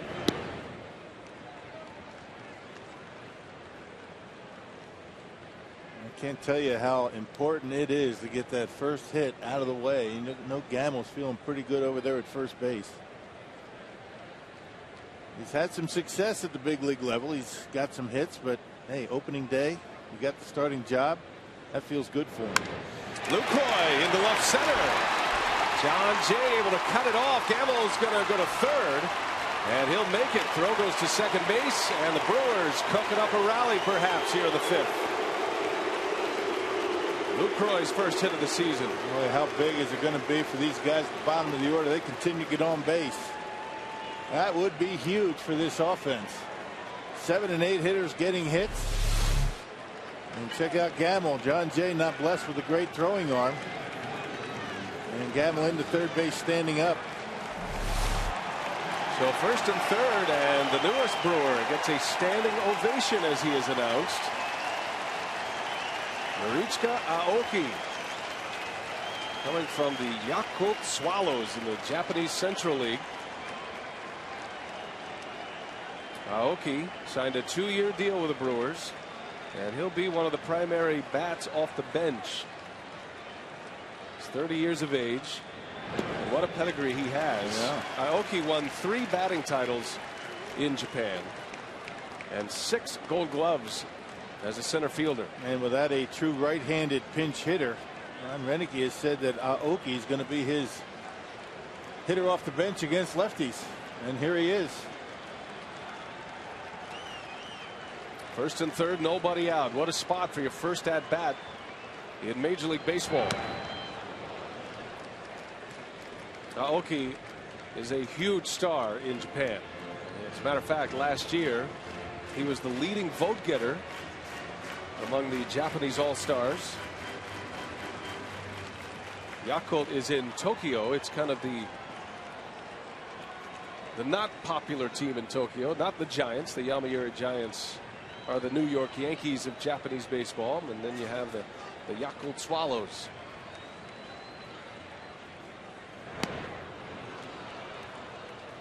Ball and 2 strikes. One thing about Aoki, you never know where he's going to hit the baseball. He'll take a pitch that might seem like it's going to hit him in the shoot tops and slice it down the left field line. Very good from what we've seen from him in spring training and making contact in these situations. Well, you can imagine what's going through his mind here. First trip to the plate as a major leaguer. 1-2, and he is down on strikes. Garcia picks up a big strikeout against the pinch hitter Aoki. And made a liar out of me. I should know better than to say that. Our Carshoot.com email the booth question. Katie in Reedsville wants to know, do you have a favorite memory or story from a past opening day? Yeah, we talked about it on our open. I'll go first. 1984, my first opening day at County Stadium. And you're driving down that hill. You remember Story Parkway out there? You drive down that hill and saw nothing but smoke as I made my way down that hill. I thought there was a problem. I didn't know anything about tailgating. And we went on to beat the Chicago White Sox. Very nice.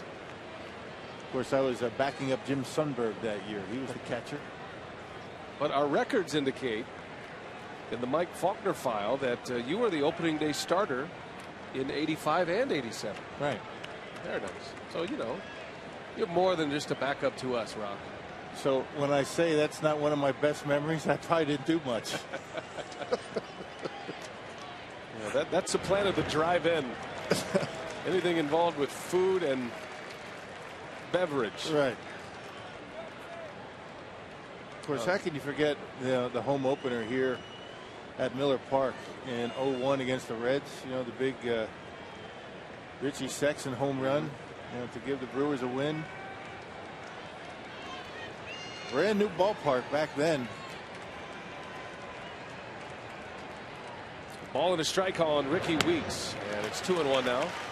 Well, for me, it's easy. My first day in the big leagues was right here in this booth as a major league announcer in 2007. And Ben Sheets, as we mentioned, went the distance. And then the next season, not understanding the tailgate phenomenon that is in Milwaukee, I almost got left out. Almost got iced out of the stadium. Right. Barely made it in time to go on the air. Tried to follow me in.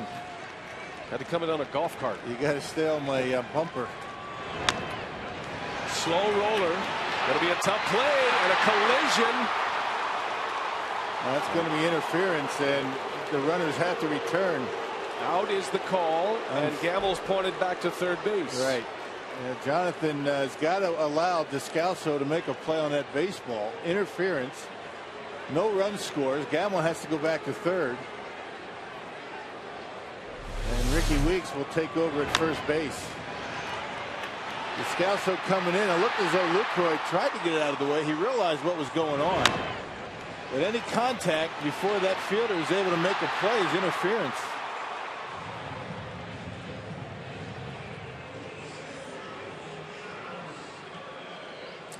An easy call for Ed Hickox to make, the second base umpire. So Lucroy is out. Descalso with a put out, and back to third goes Gamble. So it's first and third now with 2 away. That's a fielder's choice, and on the interference, 4 unassisted.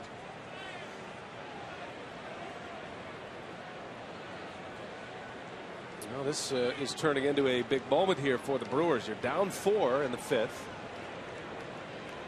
At first and third with nobody out, and now 2 away. Here's Carlos Gomez with Ryan Braun on deck.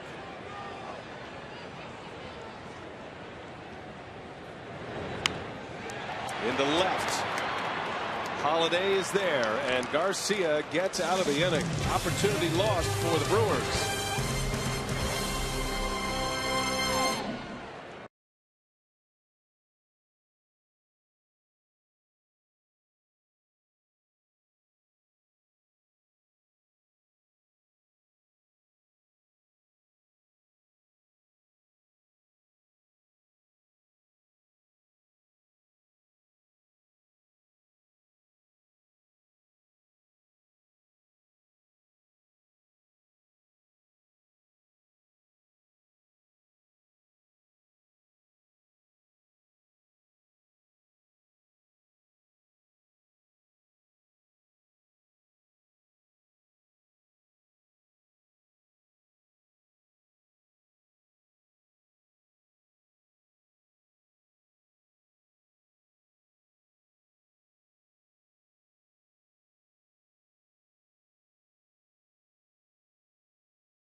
A 4-run third inning, 4 home runs in the game by the St. Louis Cardinals. This copyrighted telecast is presented by authority of the Brewers and may not be reproduced or retransmitted in any form. And the accounts and descriptions of this game may not be disseminated without express written consent of the Milwaukee Brewers.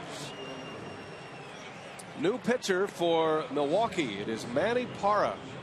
Missed all of last season, had elbow surgery. And he has fought the long way back, and he has made the opening day roster, and he's the only lefty in the bullpen. Yeah, he really had a good spring training. I mean, until his last time out, last game in spring training against the Diamondbacks, he got hit around pretty good. Actually didn't get any outs, but his spring training was very good and deserved to make this ball club the only lefty in that bullpen for Ron Renicky right now. So Parra will take over for Marco Estrada. Estrada retired all 4 batters he faced, an inning in the third with a strikeout. And you would imagine that Renicky wants to make sure Estrada is strong enough to be able to cover Sean Markham's start on Monday against Chicago. Remember, Markham is just coming back from an injured shoulder, and you don't know what you're going to get from Markham on Monday. And his pitch limit will be around 90. So it's Parra here in the 6th inning, 6-2 Cardinals. All the switch hitters turn around against the lefty. As for Cole That's right-handed for the first time.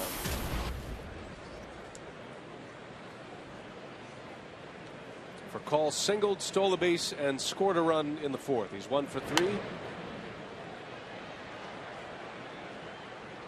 Talk about Brewer killers a season ago.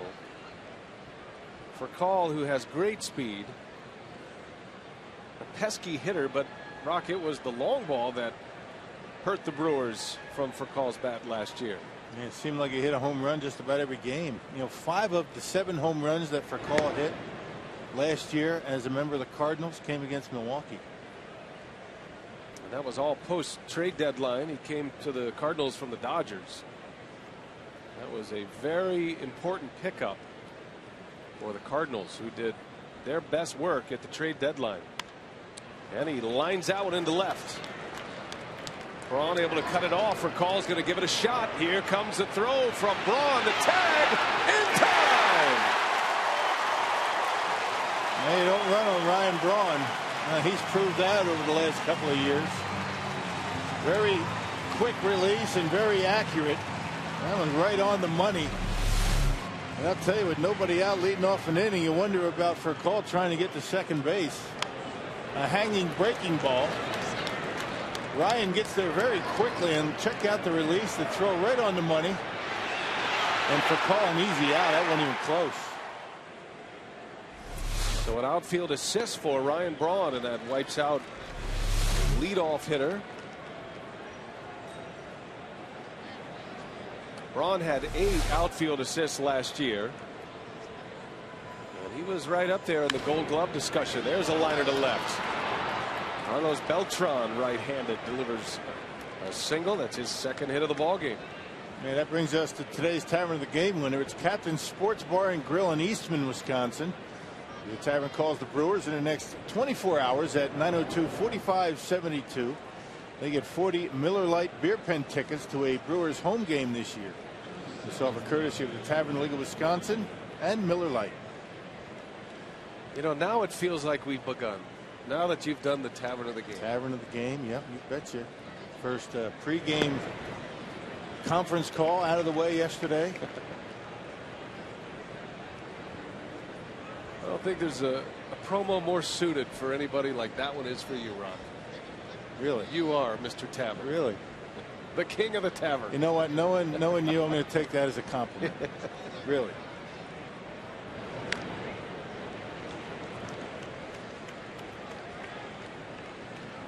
Matt Holliday batting for the 4th time. He's 0 for 2. He walked in the first. Hit a solo home run in the 3rd inning off Gallardo. And he flew out to right in the 4th.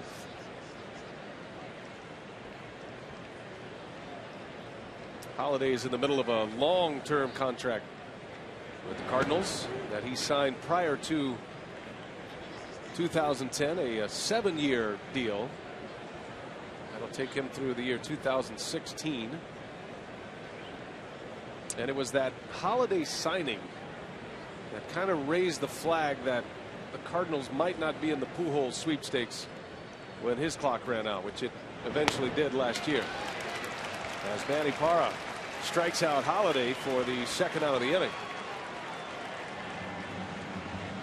Well, Sundays on Fox Sports Wisconsin, join Tom Brokaw for Boys in the Hall. The personal stories of some of baseball's greatest legends. This week it's Bob Feller. Boys in the Hall, Sundays presented by Subway Restaurants, where winners eat. 2 outs. Here's Berkman. I think that last pitch might have been that Manny Parra split-fingered fastball. It's about 85 miles per hour up in the zone, but had in the right center. Gomez unable to cut it off. Beltran around third. He's going to score. And Lance Berkman adds to the Cardinals' lead. 7-2 St. Louis. One of the big bats for the Cardinals are getting it done today. It's Berkman's first RBI of the season. Berkman swinging around right-handed, where normally he doesn't have as much power, but got a fastball up out over the plate, and he just drives that ball into right center. Gomez did the best he could to get to it. Had he got to it, Beltran would not have been able to score, but with 2 outs, Beltran on the move and able to score run number 7. Cardinals have 10 hits already. We play in the 6th inning. And here's David Freese now. Freese hit a long home run in the 3rd. Drove in a run with a single in the 4th. That's 3 RBIs today.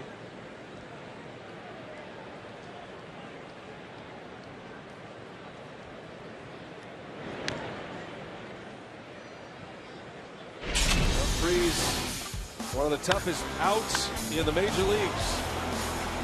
And he has started 2012 just like he finished 2011. Run producing machine is David Freese. Yeah, fastballs up and in, not the way to go against David Freese today. Both base hits, they were trying to come inside. If you're going to try and go inside, you better go inside, and if you're going to miss in, not over the plate, not with a guy like David Freese. And don't be fooled by his numbers last year. He had 297, 10 homers, 55 ribbies. But he played in just 97 games. It was a fractured left hand that knocked him out of most of the first half, which is no easy injury to come back from for a hitter. He missed 2 months of the first half last season with that hand injury.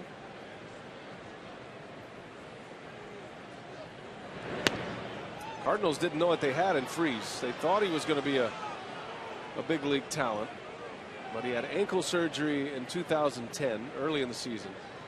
Or in the middle of the season. It was early June of 2010. And then the fractured hand last season. So they're hoping for a healthy season, and then who knows what kind of numbers he'll put up.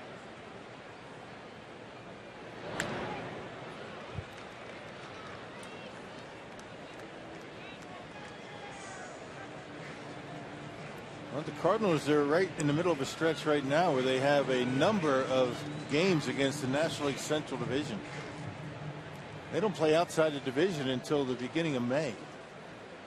That's going to be 27 in a row against them. Right, I read that in the game notes today. That's hard to believe. Started with that game against the Marlins, and to the rest of the month against the division as Freese goes down the right field line, foul. Just missed the line in the corner. And we talked about that postseason for Freese a year ago. Set major league records for total bases and hits in a postseason. He had 397 overall. Against the Brewers alone, Freese was 12 for 22 in just 6 games. He had 12 hits, and 3 of those 12 hits were home runs. Had a 13-game hitting streak in the postseason. Still wears that pad on his left hand. That's where the injury was last year, to protect the hand.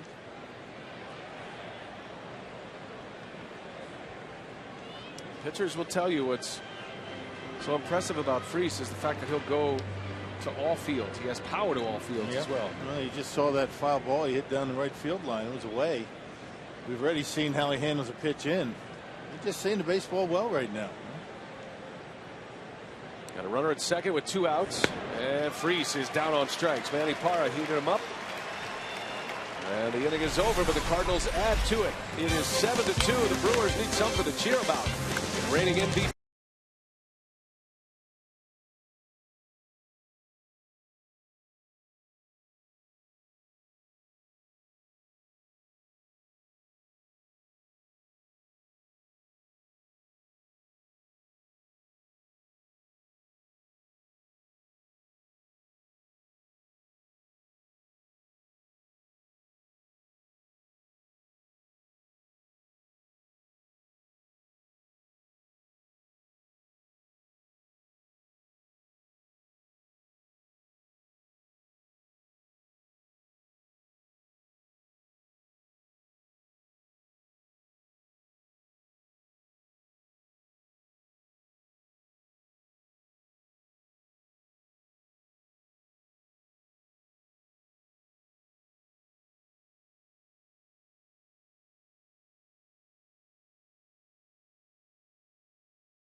Wisconsin is presented by the Wisconsin Lottery, reminding you to please play responsibly.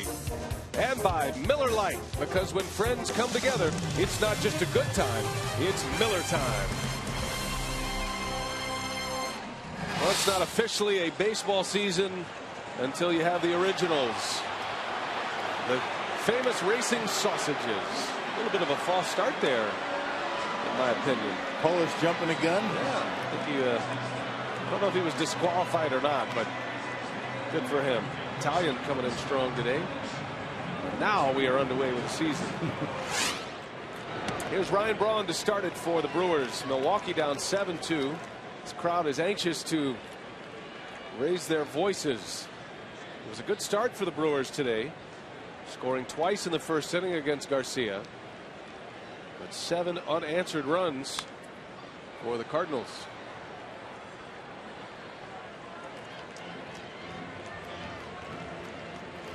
Braun has hit the ball hard twice. A couple of lineouts to show for it.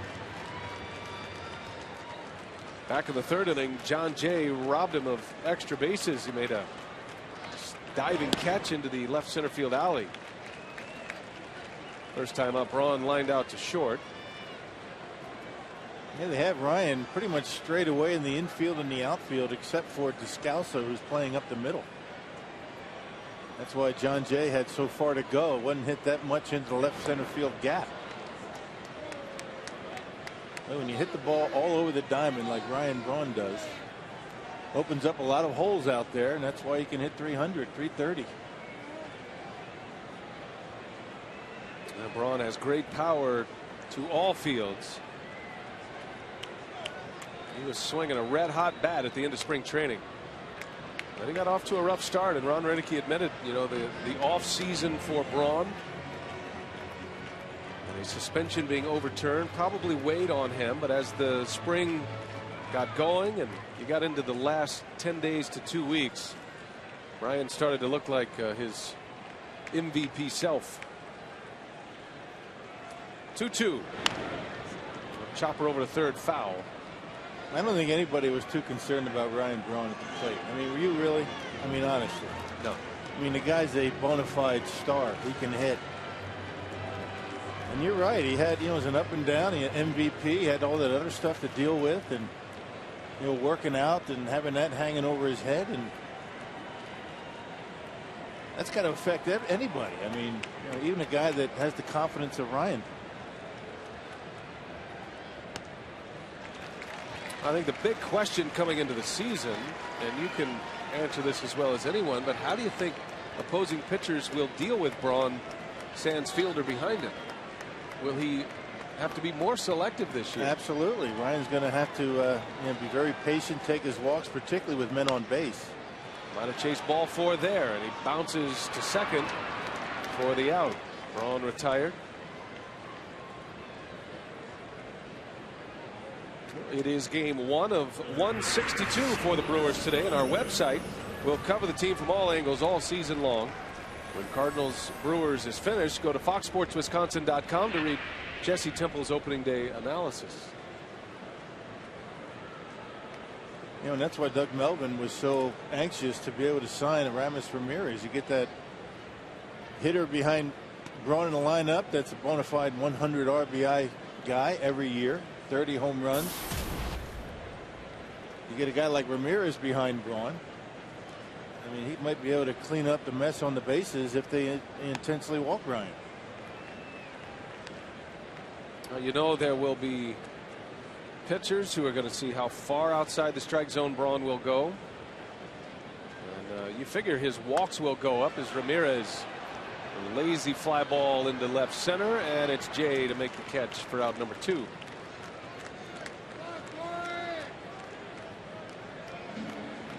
One thing Ryan Braun has always done, and it started with his first day in the major leagues, is make adjustments. That's why he's such a great hitter. You hear that cliche all the time. Well, I got to make adjustments. Braun not only does it game to game, but sometimes at bat to at bat. He's not a guy that needs a lot of attention on the bench as far as mechanics, you know, a hitting philosophy. It's Hart down the left field line, fair, that hits the line. Corey Hart thinking about 2. He's on his way. And he's in there with a double. I think Corey a little bit surprised how quickly Holiday got over there. He was playing Corey, I think, a little bit to pull. But Corey hit that one right down the line, just kind of cruising into second base and realized I better get going. Another pitch up in the zone, and every time it seems that Garcia leaves one up, Brewers are hitting it hard. Holiday got a good bounce and a pretty good throw, making it close at second base. This one hits the line. There's no chalk raised anymore. That's paint. Hart, who had a .400 lifetime batting average against Garcia starting this game, has 2 walks and a double now. Corey's now 9 for 21 career against this left-hander Jaime Garcia. The Brewers need a quick strike. Here's a guy who can give them one, and Alex Gonzalez. Inside corner, well-placed fastball. 0-2.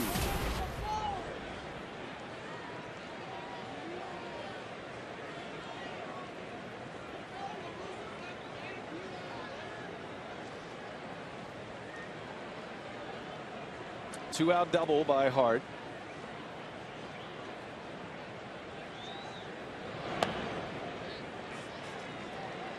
All in 2 strikes on the new Brewers shortstop. Matt Gamble would be next, and Gonzalez would love to give him an at-bat here in the 6th inning.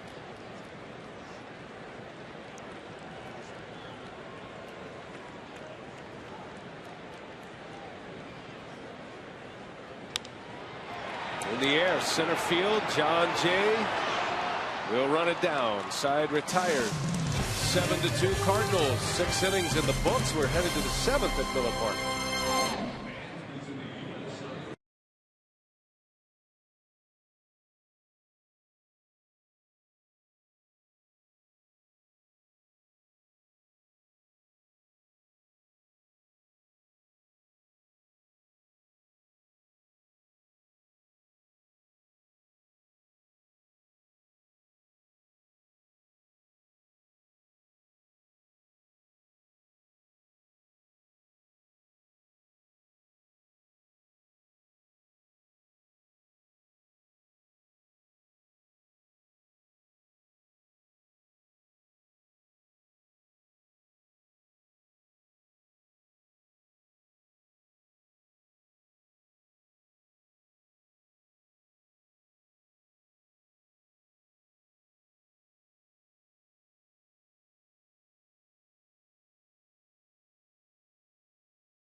To get him cranked up today. The Cardinals have belted 4 homers.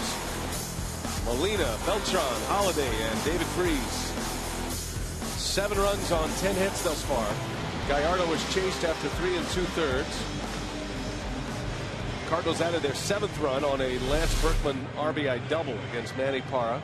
Parra is back out there, and he'll start his 2nd inning of work, and he'll face Yadier Molina to begin.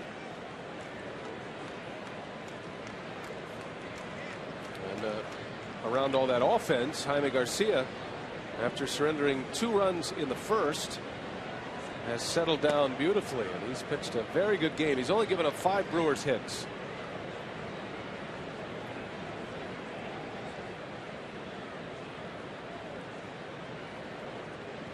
Molina is 1 out of 2. He homered in the 2nd. Yeah, it's all about location for Garcia. I mean, he doesn't throw very hard. He barely hits 90s, throwing some cutters. He's starting to throw inside a little bit more. He's got the Brewer hitters looking away for the 2-seamer and the changeup. He started Alex Gonzalez with a couple of four-seam fastballs on the inside corner. So he and Molina have been mixing it up very well today. Hasn't left too many pitches up in the zone. And every time he does, the Brewers hit him hard.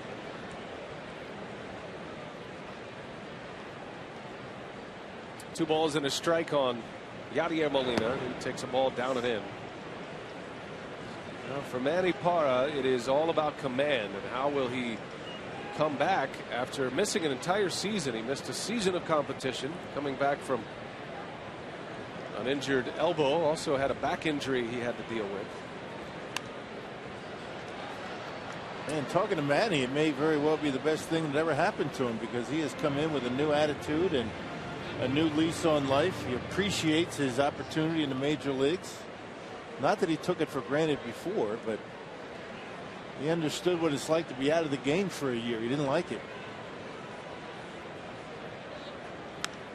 Molina out to Braun. And there is out number one of the Cardinal seventh inning.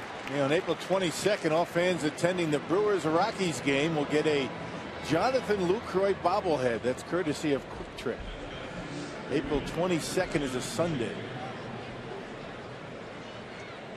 You just look it up. 5-year deal. Get a bobblehead. Right. You just hope he's going to be playing that day, his bobblehead day. You hope it's not a Randy Wolf day where George is going to catch. I don't know how George would feel about that, but there's always good poetry for television when you have a great day on your bobblehead day, right? How'd your bobblehead day go, Ron? Still waiting. Thing just keeps falling over. Still waiting. Yeah. A bouncer foul. They did make a Bill and Darren Buckethead Brigade bobblehead. I remember that. Speaking of falling over. But you had to buy them. I think they were $10. You know how many of those things I have in my basement? Nobody wanted them. Hard to understand. I know. They thought it would be $1 million seller, but as it turns out, there's 1 million of them. They're just all sitting in your cellar. Right. You want some? Got plenty. Jay hits one hard into the gap, and this time Gomez able to cut it off, but he bobbles. Jay does not stop running, and he'll make it to second. Had a chance to Gomez if he comes up with it cleanly. It didn't look like Jay was content with a single on that line drive. Anytime you see a guy hit to the opposite field and both outfielders have to go so far, it's going to take a perfect throw like the one Braun was able to get off on for call earlier. But that's almost for sure. With a guy like Jay, he runs fairly well, not great speed, but he runs pretty good. I think that's why he bobbled it, because he knew that John Jay was going to try to get into second base. Goes as a double for Jay. And Descalso, Gamble gloves it up and will take it to the bag himself for the second out. Nice play by Gamble. 2 outs. Jay to third. And the pitcher spot due up. And looks like Mike Matheny's going to go to the bench. That glove side down the line, an easy play for Matt Gamble.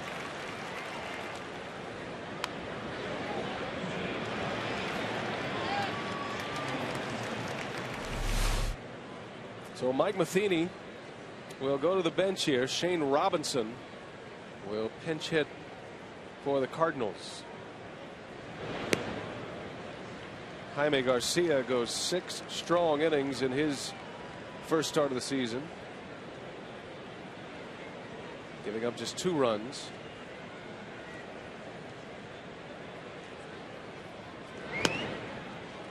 The Cardinals placed Alan Craig on the disabled list to start the season. He had off-season knee surgery, and they're expecting Craig to return in mid-April if all goes well. But in the meantime, Robinson takes his place on the roster. Give you some outfield depth, and he'll come off the bench. Like Craig came up with some big hits in the postseason. Nice surprise for the Cardinals. Well, there was some talk that Craig might make the team and just be available to pinch hit. They decided to go ahead and place him on the disabled list. Right off the glove of Parra, and this is going to lead to a run. Yeah, it would have been an out had Manny not touched it, but that's instinct. Gonzalez was right on it. Manny deflected it, and no chance. So it's going to be a 2-out base hit once again to score a run. And it's going to be 8-2 St. Louis in that kind of day for the Brewers. And watch Gonzalez. He's going to be up the middle. It would have been an easy play for him. The pitcher doesn't know that. He reaches down, knocks it down, and give Robinson a base hit and an RBI.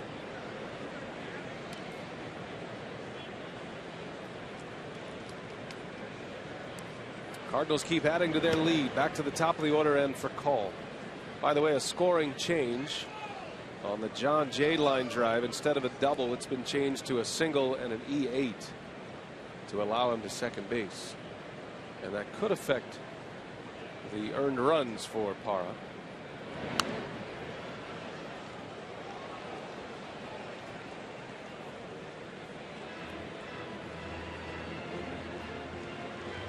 No, and it will. No doubt it will.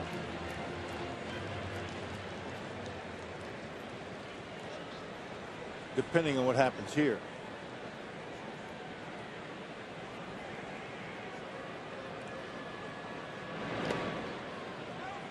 Lucroy keeps it in front. Good job behind the plate. And it's a 2-1 count. Manny Parra is one of the toughest pitchers to catch. He led the league in wild pitches a couple of seasons ago because he has this split finger fastball. And it's a bear on a catcher to keep in front. You just don't know where it's going to bounce. That's the toughest pitch to hit and the toughest pitch to catch. 2 balls and a strike. Beauty. Breaking ball from Manny Parra.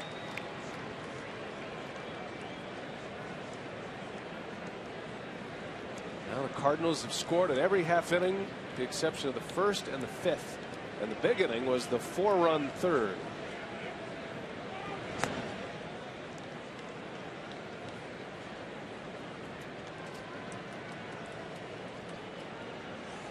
Jaime Garcia in line for the win. 6 strong innings today.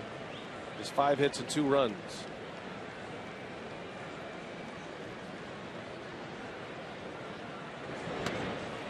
And Parra loses for call.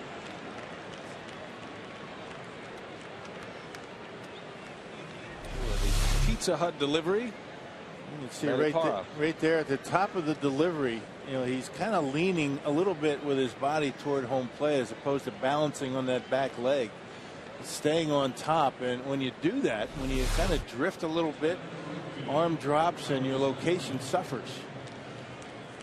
Maybe a little bit of nerves for Manny out there today. Parra has given up 5 hits and a walk in his 2 innings. A couple of runs. Carlos Beltran, who singled off Parra last inning. Beltran has 2 hits. He homered in the 3rd, scored a couple of runs.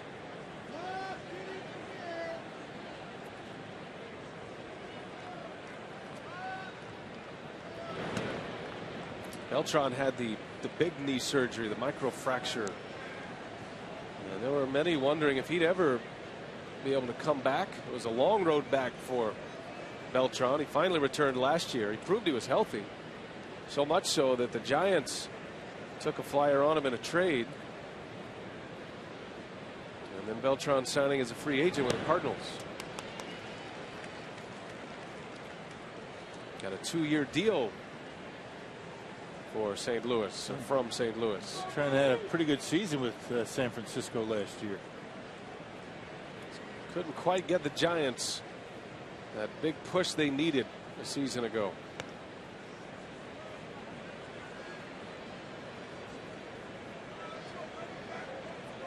Beltran had a huge impact on a pennant race with the Astros earlier in the decade, and then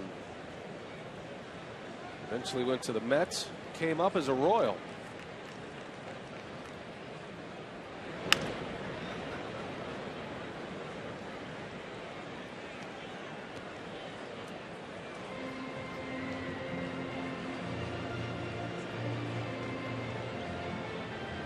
Very quiet crowd on opening day in a sellout.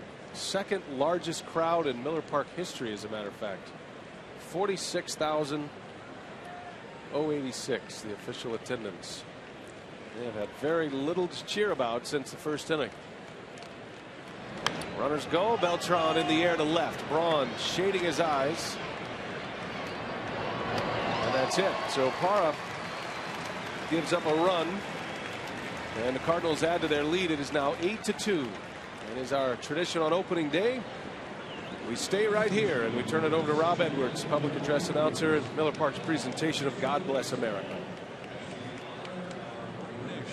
With the singing of God Bless America, led by Miss America from Kenosha, Wisconsin, Laura Kepler. God bless America, land that I love.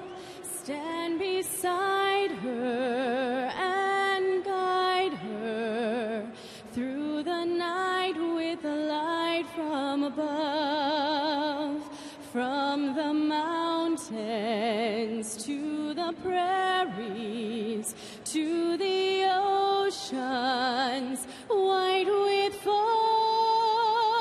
God bless America, my home sweet home.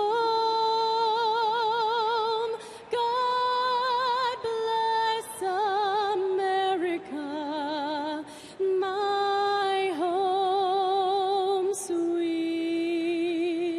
home.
Let you know that all season long we want to connect with you through social media, through Twitter. Our handle at Fox Sports Wisconsin is very simple. It's at FS Wisconsin. And we have a lot of good comments today from viewers and fans even here at the ballpark watching today. And some of the things they're commenting on, people liked our large cast of characters that we had on Brewers Live pregame. Drew Olson, one of our guests, also tweeted in a picture of our cast out there in the right field corner behind the foul pole. You can always come out and say hello to us. And also a lot of people commenting the chills they got during our open, narrated by Ryan Braun, kind of set the stage for opening day today. So again, we're with you all season long and want to hear what you have to say and send in your pictures as well. Again, at FS Wisconsin, our Twitter handle. Guys? All right, Craig, thank you. As Matt Gamble delivers with his second hit of the ball game. Good way to start the seventh inning. How's your hashtag, Rock? Pretty good. Okay, nice. What is that? J.C. Romero is the new Cardinal hurler, the former Philly. Yeah, rough season a year ago. Philadelphia, he was in the minor leagues quite a bit, finished up with the Rockies, and signed as a free agent in the offseason, the former Minnesota Twin. You see his numbers a year ago. He was a star for the Phillies, their World Series run in 2008. Jonathan Lucroy will bat. Gamble has 2 hits. Lucroy had a hit his last time up. Garcia is out after 6 innings, 6 good innings, giving up just 2 runs. Both of those runs came in the first. And the Brewers need to get going if they're going to mount a comeback here. 8-2 Cardinals here in the home 7th.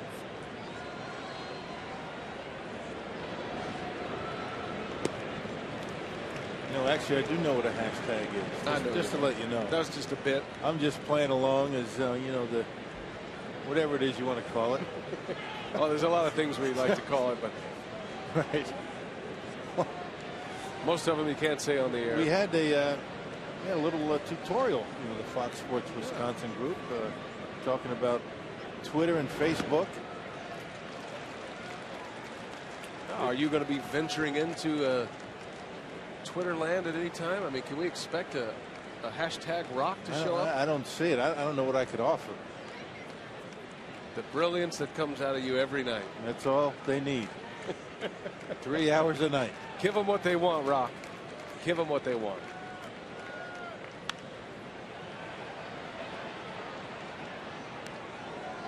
Bill Schroeder, your 18th year in the booth. Is that correct? That's right. This year. Year number 18. And they keep getting better. How many opening days for you as a major leaguer? 25. All right. Yep. Very nice. 7 as a player. I missed. I came up, mid season in '83. I didn't see opening day. But this is Jonathan Lucroy's first opening day. He was on the disabled list last year, even though he was the starting catcher to begin the year. But he was on the DL, and so this is the first time he has been with a major league team on opening day. Last year he was in the minor leagues rehabbing a broken finger. So it's a special day for him.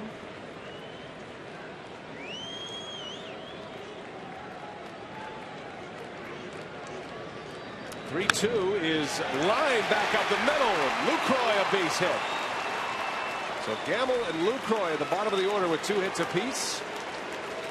2 on to start the inning. Let's see if the Brewers can get it going here. I tell you, Jonathan Lucroy has hit the ball hard all 3 times up today. The only time they got him was a one hop bullet to second base.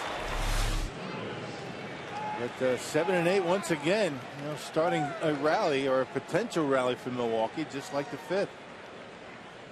Mike Matheny making his first trip to the mound as he takes the ball from Romero. Cesar Izturis has been announced as a pinch hitter. Here comes Boggs. We'll set him up.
coming up. The Brewers have 2 on here with nobody out. In the bottom of the 7th inning, it's time now to take a look at our Jimmy John's high-speed delivery. Garcia topped out at 91. Giovanni Gallardo topped out at 92. Listen to this hand for Nyjer Morgan as he bats for the first time this year.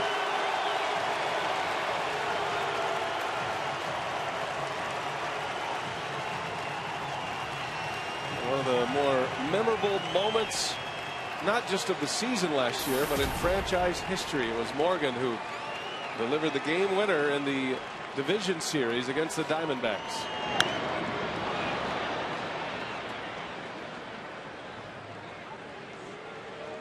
And as the years go by, Rock, that base hit that scored Carlos Gomez, that sent the Brewers to the LCS, will start to move into that iconic moment role for the franchise. Yeah, we talk about how opening day is the best day of the year for Wisconsin, and that wasn't bad either that day, getting into the NLCS. Now Mitchell Boggs is the new pitcher. And he has Morgan down 0-2. Now Nyjer with one of the great moments of the season against J.J. Putz in Game 5. Couldn't have asked for a speedier base runner at second base, and off to the NLCS did the Brewers go. It's been a much different, quieter Nyjer Morgan this spring. He has carried over his Tony Hush moniker from last year's postseason. Of course, Morgan and the Cardinals had their fair share of run-in, specifically Chris Carpenter of the Cardinals. Nyjer has been very quiet. Doesn't mean his personality has changed. It just means his public personality. Right off the end of the bat, and they'll get the out at second, and that's the only one they'll get. So it's first and third. 1 out now, and back to the top of the order. Let's check the numbers here on Mitchell Boggs as he retires Morgan. 51 games a year ago, Rocky proved to be a versatile weapon for Tony La Russa in the middle of that bullpen. Yeah, I mean, he throws hard. He's got a four-seamer that he can get up there at about 95, 96, a slider to go with it. Some decent arms in that Cardinals bullpen. Closer Jason Mott, he gets it up there in the high 90s. Ricky Weeks back to the top of the order. The Brewers need a jolt. Down 6 runs in the home 7th. Back up the middle. Over is for call. He'll step on the bag. And a double play to end the inning. Brewers come up empty once again.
Cardinals take on the Brewers tomorrow at 3 p.m. It'll be partly to mostly cloudy. Winds are out of the south about 10 to 20 miles per hour. Temperature 59 degrees.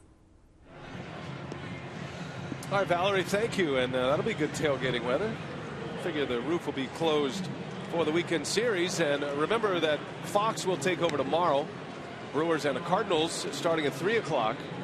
The Fox pregame show. It's Zach Greinke against Adam Wainwright. Great pitching matchup tomorrow. Sunday we're back on the air. Fox Sports Wisconsin. Final game of this series.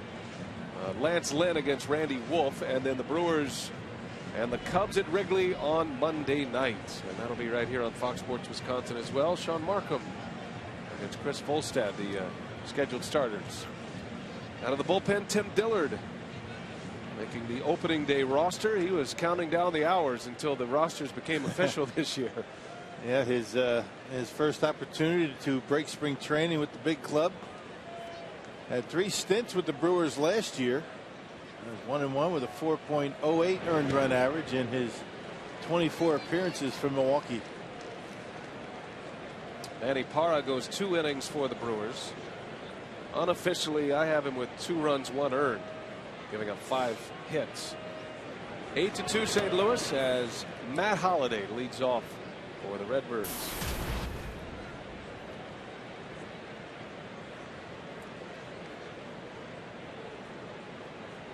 Holliday was the only Cardinals starter without a hit in their opener against the Marlins.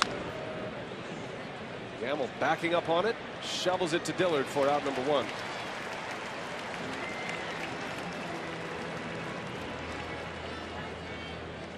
Gamble with a couple of hits today. He and Jonathan Lucroy 2 hits apiece, but the Brewers twice unable to take advantage of production from the bottom of the order. Yeah, you got to take advantage when your 7 and 8 hitters get on. Particularly late in the game, get a pinch hitter, then the top of the order coming up. Brewers haven't been able to cash in. They've had opportunities today.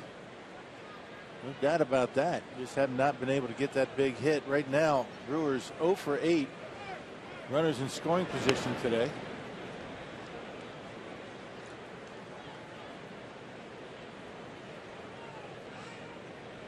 Lance Bergman drove in a 2-out run in the 6th inning. He's been on base 3 times today, has a double and 2 walks.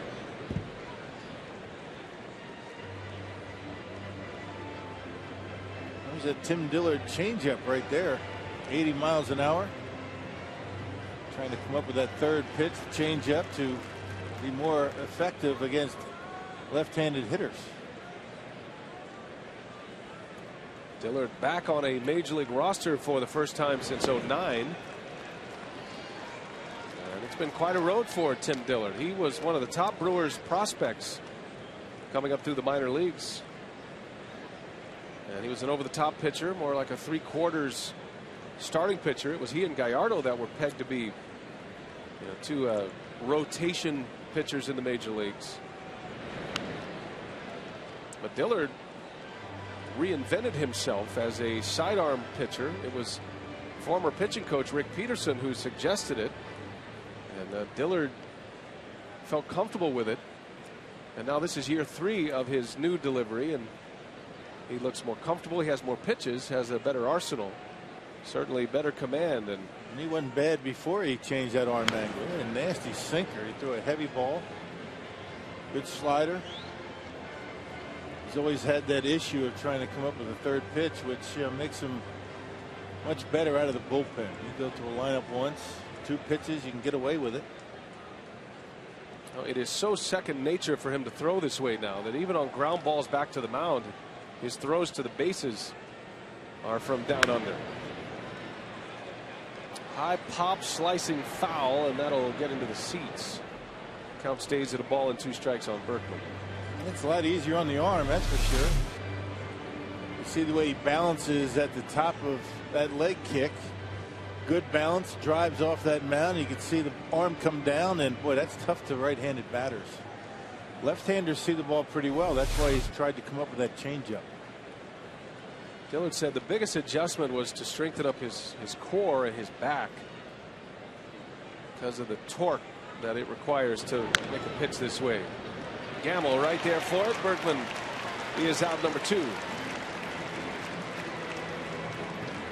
Our text question comes in today courtesy of Ho Chunk Gaming Wisconsin from Dylan in New Berlin.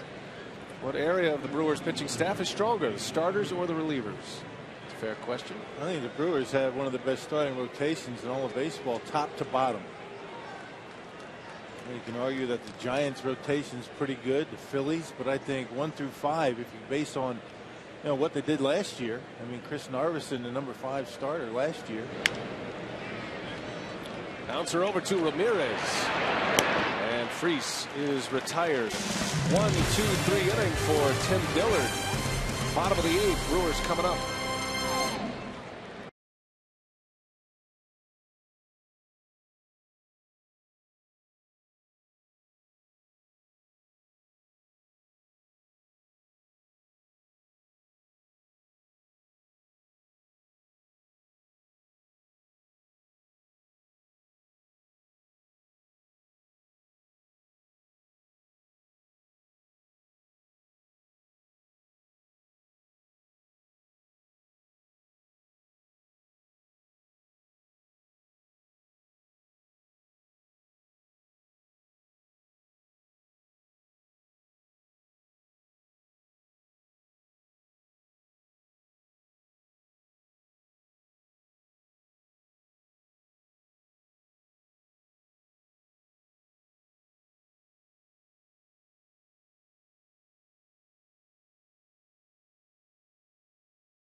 Park history today, over 46,000, but not much to cheer about on the field. 8-2, the Cardinals lead the Brewers.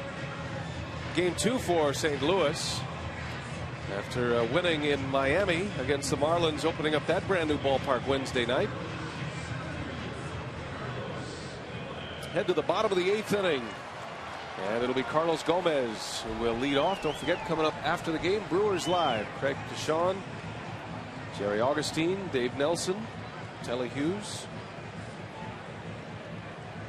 Are you cooking up another instructional for the Brewers Live post-game partner? Yeah, I just talked to Jerry. Jerry Augustine came into the booth. We're going to talk about that interference play. Okay. Give the fans a lowdown on what's interference and what is obstruction. Very good. So we'll get a little education on the rules. You know the major difference between the two? You don't want to give it away now, do you? As Gomez lines one to left, a base hit. But don't bury the lead, partner. That's not the lead. Oh, okay. I got it. Here comes Ryan Braun. With a man on, Gomez collects his second hit. Now Braun at the plate. Braun actually showed off his arm at Home Depot, doing more on defense earlier tonight. It shouldn't come as any surprise to anybody in the league that Ryan Braun has a good, strong, accurate throwing arm into the bases. Outfield assist number 1. He is 0 for 3 at the plate. Couple of lineouts. 8-2 Cardinals. All right, so the difference between interference and obstruction. Ball's dead on interference. It's a live ball on obstruction. And the reason Matt Gamble was sent back to third base because it's a dead ball. Right. That was a run that was taken off the board. Not only are the Brewers not scoring, but even when they do score runs, they are eliminated.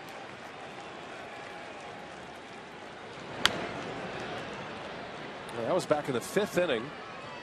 The Brewers had a rally started. They were 2 on. Ricky Weeks hit a grounder to second, and a collision between Descalso and Lucroy. Interference was the call. Gamble was returned to third base, and the Brewers did not score in the 5th, and they have not scored since the 1st.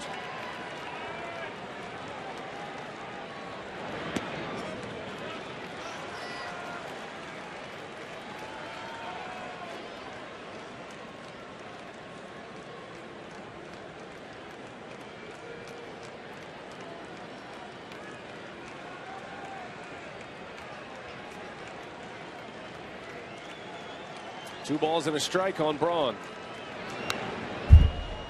Count evens at 2-2. Yeah, Brony got a hanging slider there. You'd like to have that one back. That's his wheelhouse.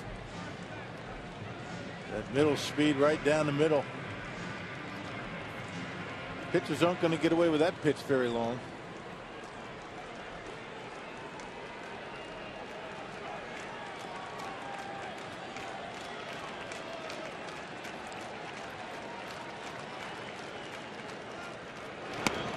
And he got him.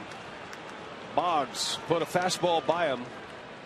94-mile-an-hour heat from Boggs on the outside corner, and there is out number 1. Yep, straight as a string right after a slider that Brawny ordinarily is going to hit pretty hard somewhere. You always get one hit or one pitch to hit in every at bat, or at least most times, and you can't miss it. And the first out with Gomez still at first base, and here is Aramis Ramirez, who drove in a run in the first.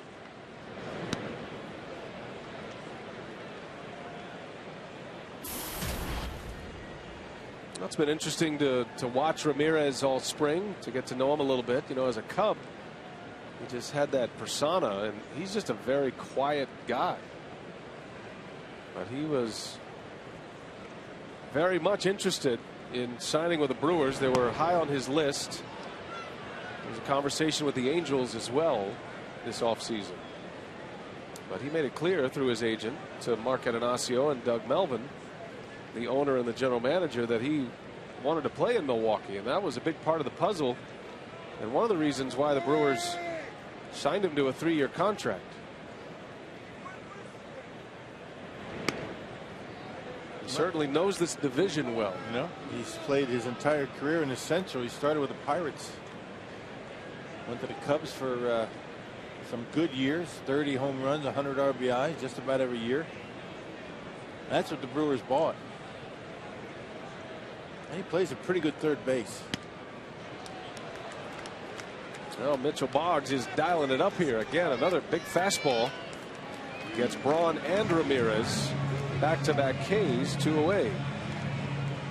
And here comes Corey Hart.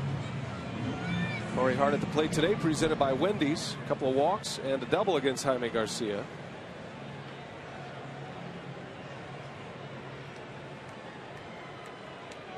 And he hits with a man on and 2 away.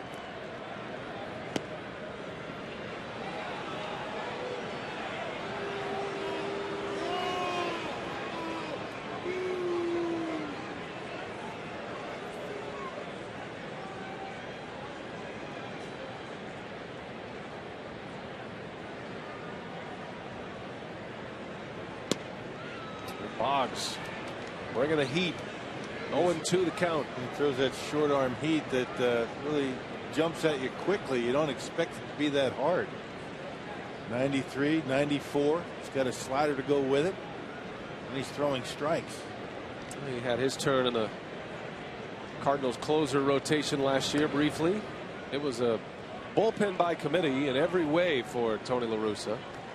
And even to the last day of the World Series, La Russa would never officially announce Jason Mott as the closer until after the World Series. Mott is the closer this year. That one didn't miss by much. Goodness.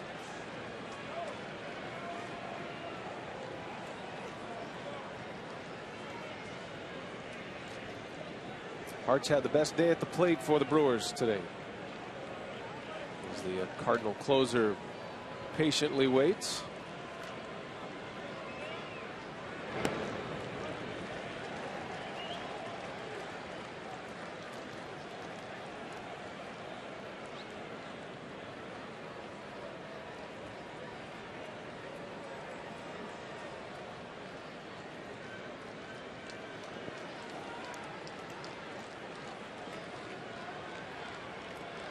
Gomez takes off and Hart stays alive.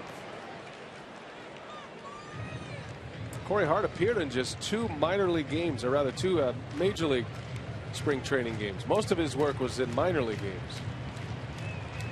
The Brewers were trying to protect him from the disabled list, had they need to backdate it. If you appear in a major league game in the last couple of weeks, you cannot go on the shortened version of the disabled list. You can't backdate it if you play in a game past the 26th of March. Another 3-2, and Hart hits that one hard. Center field, back is Jay. The deepest part of the ballpark, he makes a catch for the out. And Mitchell Boggs puts up another donut for the Cardinal pitchers.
As we go to the top of the ninth inning, they trail 8-2 to St. Louis. We're getting set for Brewers Live postgame here on Fox Sports Wisconsin.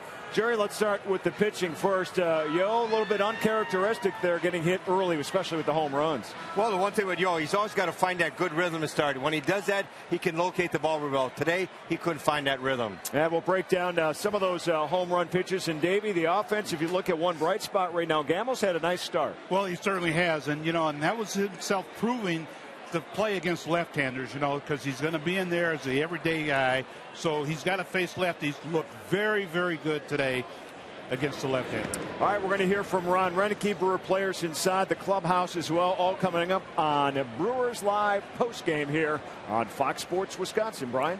All right, Craig, thanks. Looking forward to that.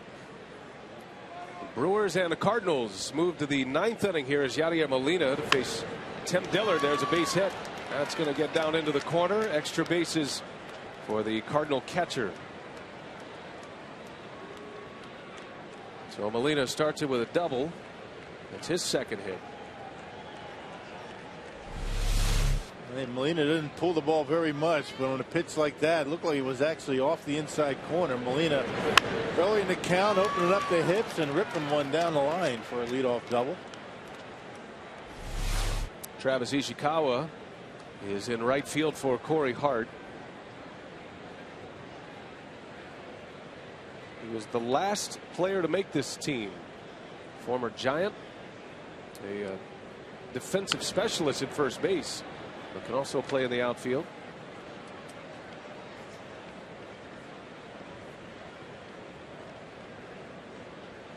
Very excited to be back on a major league roster. It's been a couple of years. He was on the Giants opening day roster a couple of seasons ago, back in 2010, the year they won the World Series. Hey, he was going to be the first baseman of the future for San Francisco. Didn't work out. Got some pretty good pop in his bat, and as you mentioned, he's a slick fielding first baseman, just in the event that late in the game Ron Renneke wants to take Matt Gamble out. But Matty's played a pretty good first base today.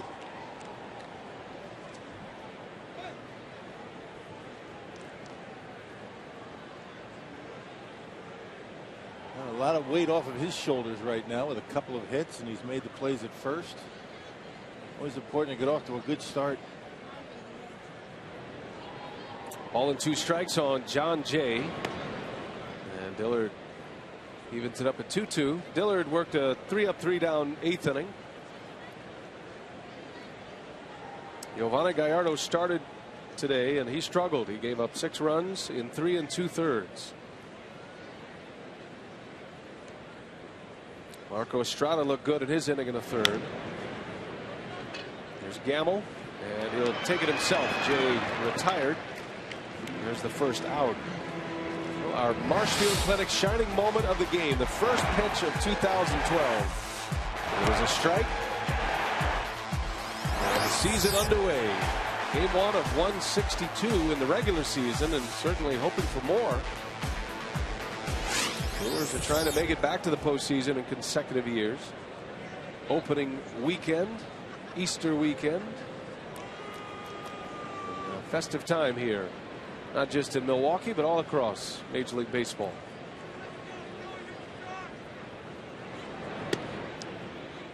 I'm sure there'll be some interested parties to watch the Angels tonight as they open up against the Orioles. And Albert Pujols making his debut, I beg your pardon, against the Royals. Right.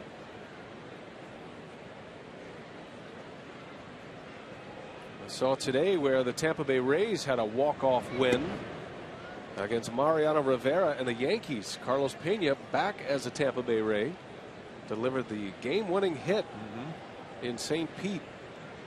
You don't see Mariano Rivera walk off the mound a loser very often.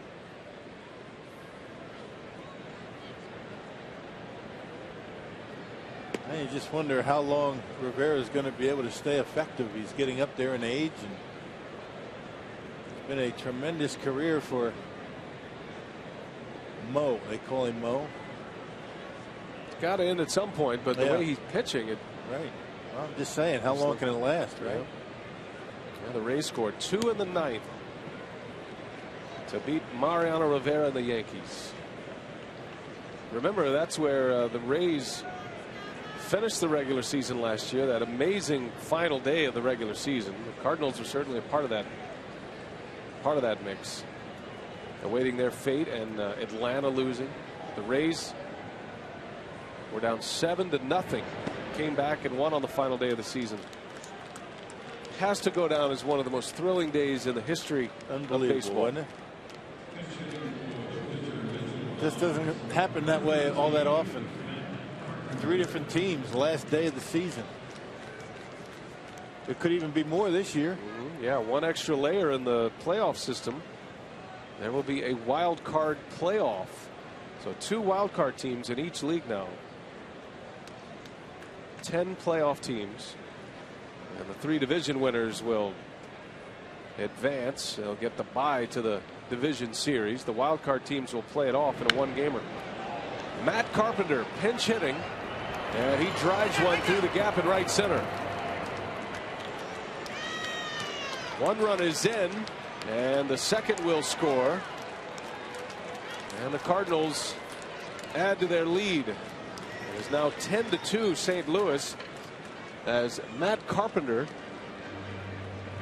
delivers a double and 2 RBIs into right center field. And not wasting any time. As that sinking fastball staying right down the middle of the plate. Lefties like it down, and Carpenter gives it a ride into the gap. And showing good speed, the Scouts were able to score after walking. So Carpenter's first at bat of the season produces 2 runs. 10-2 Cardinals here in the 9th. Back to the top of the order in Rafael Furcal.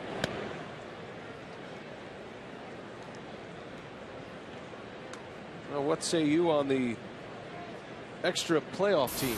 I like it as long as it's 1 game.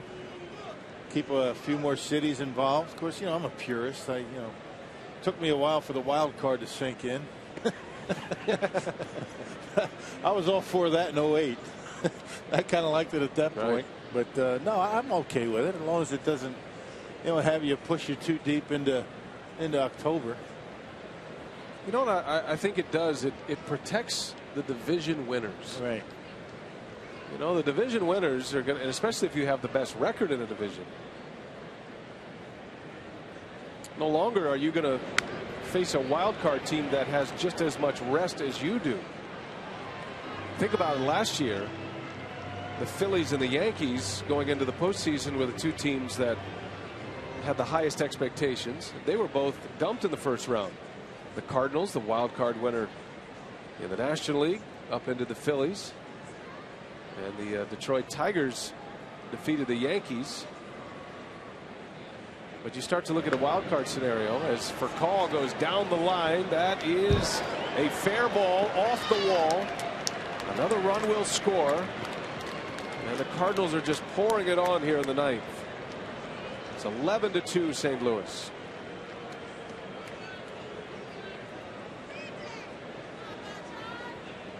And the interesting thing about the Yankees and Philly, they both had an opportunity to set their rotation, so it wasn't exactly like the wild card team had their best guy going. They had to play hard all the way through as Rafael Furcal continues to swing the bat well against the Brewers. That's his third hit. He's been on base 4 times today.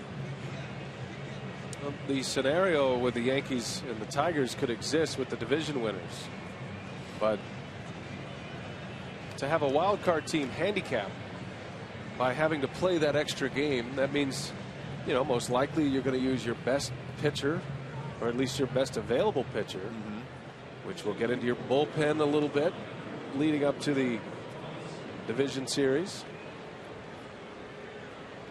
Here's Eric Komatsu, former Brewer minor league player of the year. He made the big league roster with the injury to Skip Schumacher. Komatsu was the man traded by the Brewers to the Nationals last season for Jerry Hairston Jr.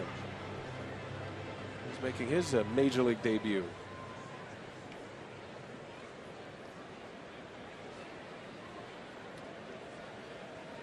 We know one thing, the one game playoff is going to create some terrific drama. Weeks backhands across his body, not in time. The speedy Komatsu beats it out for an infield hit.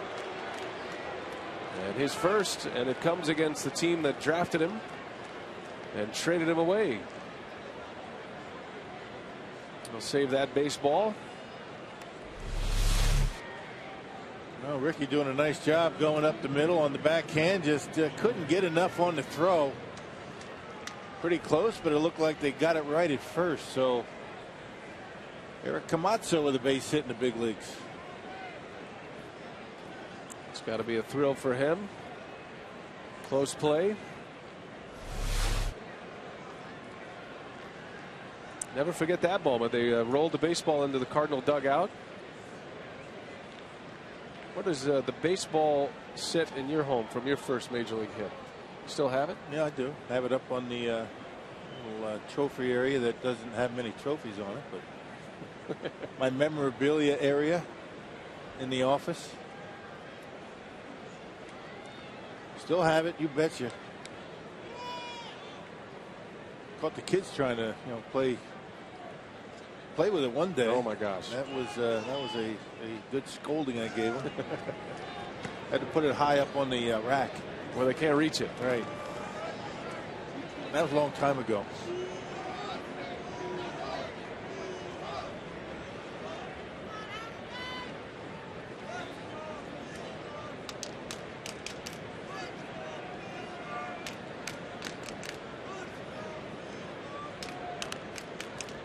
Still just one out, and Brewers are just trying to get to the finish line here.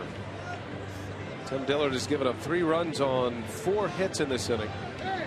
Issued a walk as well. Memory serves that first Bill Schroeder hit was a triple. Triple, yep, it was in Texas. Danny Darwin served it up. A liner out to Gonzalez, got a chance for 2, and it is 2 as Komatsu still thinking about that hit.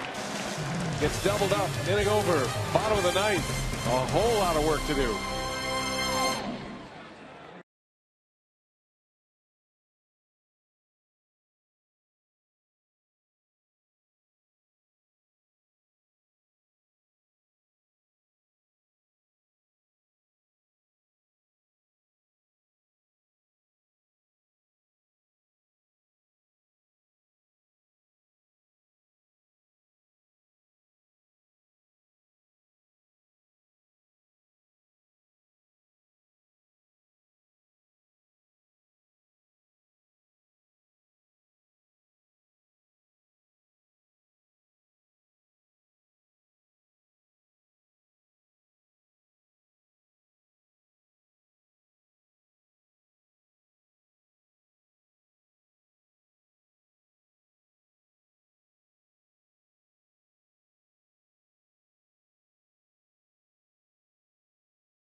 Now the Powerball home run count. 2 prolific home run hitting teams a year ago. The Brewers last season had 185 home runs for the year. One of the best slugging teams in all of baseball, along with the Cincinnati Reds and the Arizona Diamondbacks. Here we go to the bottom of the 9th. Alex Gonzalez pops up to Berkman for the first out here in the home 9th. This is going to be a day to forget for the Milwaukee Brewers. Man, one of those days at the office where things look pretty good getting out of the gates with 2 runs very quickly. And nothing since. 8 hits, only a couple of runs. Cardinals really poured it on as the game went on. Held scoreless in only 3 innings today. Kyle McClellan is the new St. Louis pitcher. Gamble looking for his 3rd hit of the day. He's had a nice day. A couple of singles. He's played a good first base.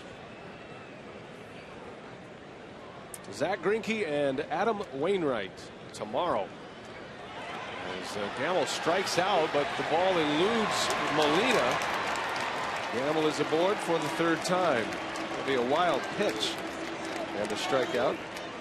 You don't see that very often with Molina behind home plate reaching for that breaking ball, and off the glove, couldn't find it. You're going to see Molina. Well, he did go down. My mistake. He went down for it. Just couldn't find it once it hit him in the glove. Not much you can do about that.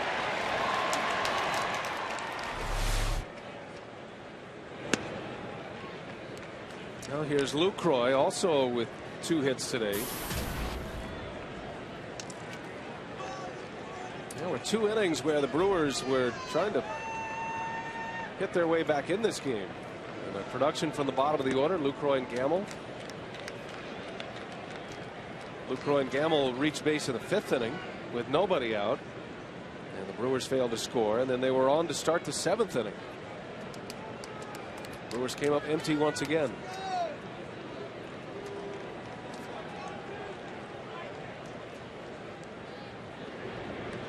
And Lucroy is hit by a pitch, like a breaking ball from McClellan that got away. So 2 on with 1 away, the hit batter.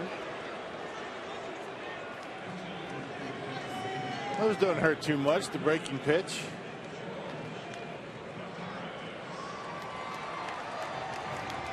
That'll bring George Gutaris to the plate now. The backup catcher who actually gets a lot of playing time. Renicky is a believer in the bat off the bench, and Gutaris is a home run threat off that bench. A lot of managers are hesitant to use their backup catcher in a game, but not Ron Renicky. He'll use him in any spot, especially against hard throwers. If you get a guy with some velocity late in a game and you need a bat off the bench, Gutaris is probably going to be that guy. Yeah, quick bat, got some pop. You're right. Not many managers are going to use their other catcher in case their guy that's in the game gets hurt and you have nobody to catch. But how often does that happen, right? You play the odds. If you need a hit, then you go with them. But I'm not real sure who would be that emergency catcher at this point, if it got to that point. As Renicky says, we've got a lot bigger problems if both of our catchers are hurt. Crossed up Molina, it looked like. It's 2-2 on Gutaris.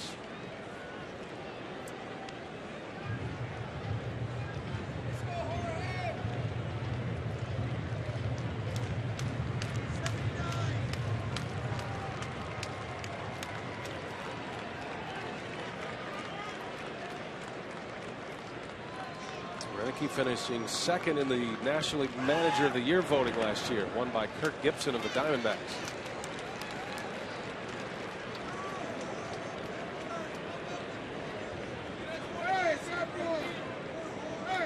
Remember, the Brewers started 0-4 last year. Renicky's got to be looking over at Mike Matheny and saying it's not that easy. Matheny, a first-year manager. I'm talking about a grind, huh? Those first 4 games of the year. You win to Cincinnati last year. You get swept, and the way they lost the opener last year, that was a crusher. Kataris hits it deep to center. Way back. And he's up and gone. George Kataris with a 3-run home run. And finally, the sellout crowd can get to their feet. Well, he got a fastball, and he's able to tomahawk it on out of here. How about George? Sit in that dugout, you get a high fastball, 4-seamer, not much on it. About 92. And George just drops the head of the bat on it. You can see how shallow John Jay was playing in center. And way back out there off the wall in center.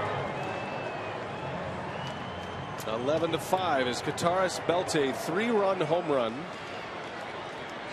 the first Brewer home run of the season comes from the backup catcher.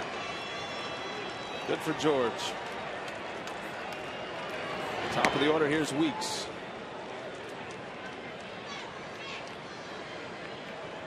Got some finals rolling in today. The Rangers up in the White Sox today. Colby Lewis picked up the win for Texas. That was a 3-2 final. Baltimore beat the Twins. And we told you about the comeback. The Rays with 2 in the 9th against Rivera and the Yankees to win at 7-6. Carlos Pena had the game-winning hit. Later tonight in the AL, the Mariners and the A's, and the Royals and the Angels in the much-anticipated debut of Albert Pujols in Angel red as opposed to Cardinal red.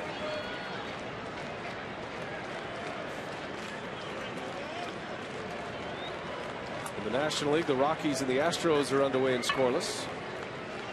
And then later tonight, Giants, Diamondbacks, and Dodgers, Padres as Ricky Weeks keeps the hopes alive down 6. Hey, give him something to think about overnight, right? Hey, give him a finish. Why not?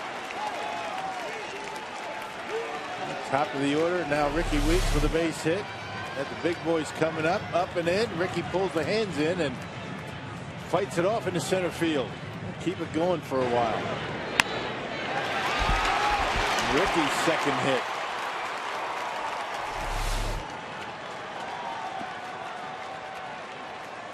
Weeks had a single to start the game offensively for the Brewers. The first hit of the season was from Weeks.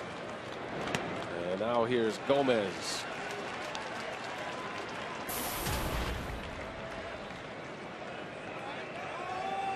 Well, the good news for the Brewers, all of their position players have played in this game. If you're looking for a silver lining. Get your feet wet, opening day. Right. Get it out of the way, right? The Brewers are carrying 13 position players, 12 pitchers. Yeah, the silver lining, 10 hits for Milwaukee. Gomez, lazy fly ball to right. Komatsu. And there is out number 2.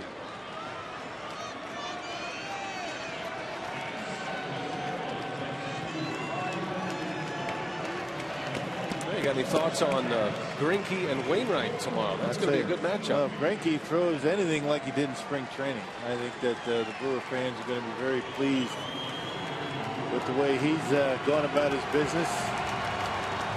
Talk about a Cy Young candidate. There's one sitting right there. Zach Greinke's come up with a new pitch. As if the other 4 weren't good enough. Nice to see Adam Wainwright, how he's going to bounce back after surgery. Yeah, Tommy John surgery. Missed all of last season. Wainwright has been close to a Cy Young award. He's finished 2nd and 3rd in consecutive years. Greinke has a Cy Young award. And they'll match up tomorrow as Braun sends it in the air, and that should do it. And opening day is going to be one to forget for the Brewers. An 11-5 St. Louis win as Jaime Garcia defeats Giovanni Gallardo. Much more still to come now. Craig Kashan, what do you have coming up on Brewers Live? Well, we're going to break down this game. Giovanni Gallardo, obviously early troubles on the mound. We'll hear from Yo. Also Ron Renicky as well, and get inside that Brewer clubhouse. Also our instructional should be a good one as our three former big leaguers are set to entertain when we come back.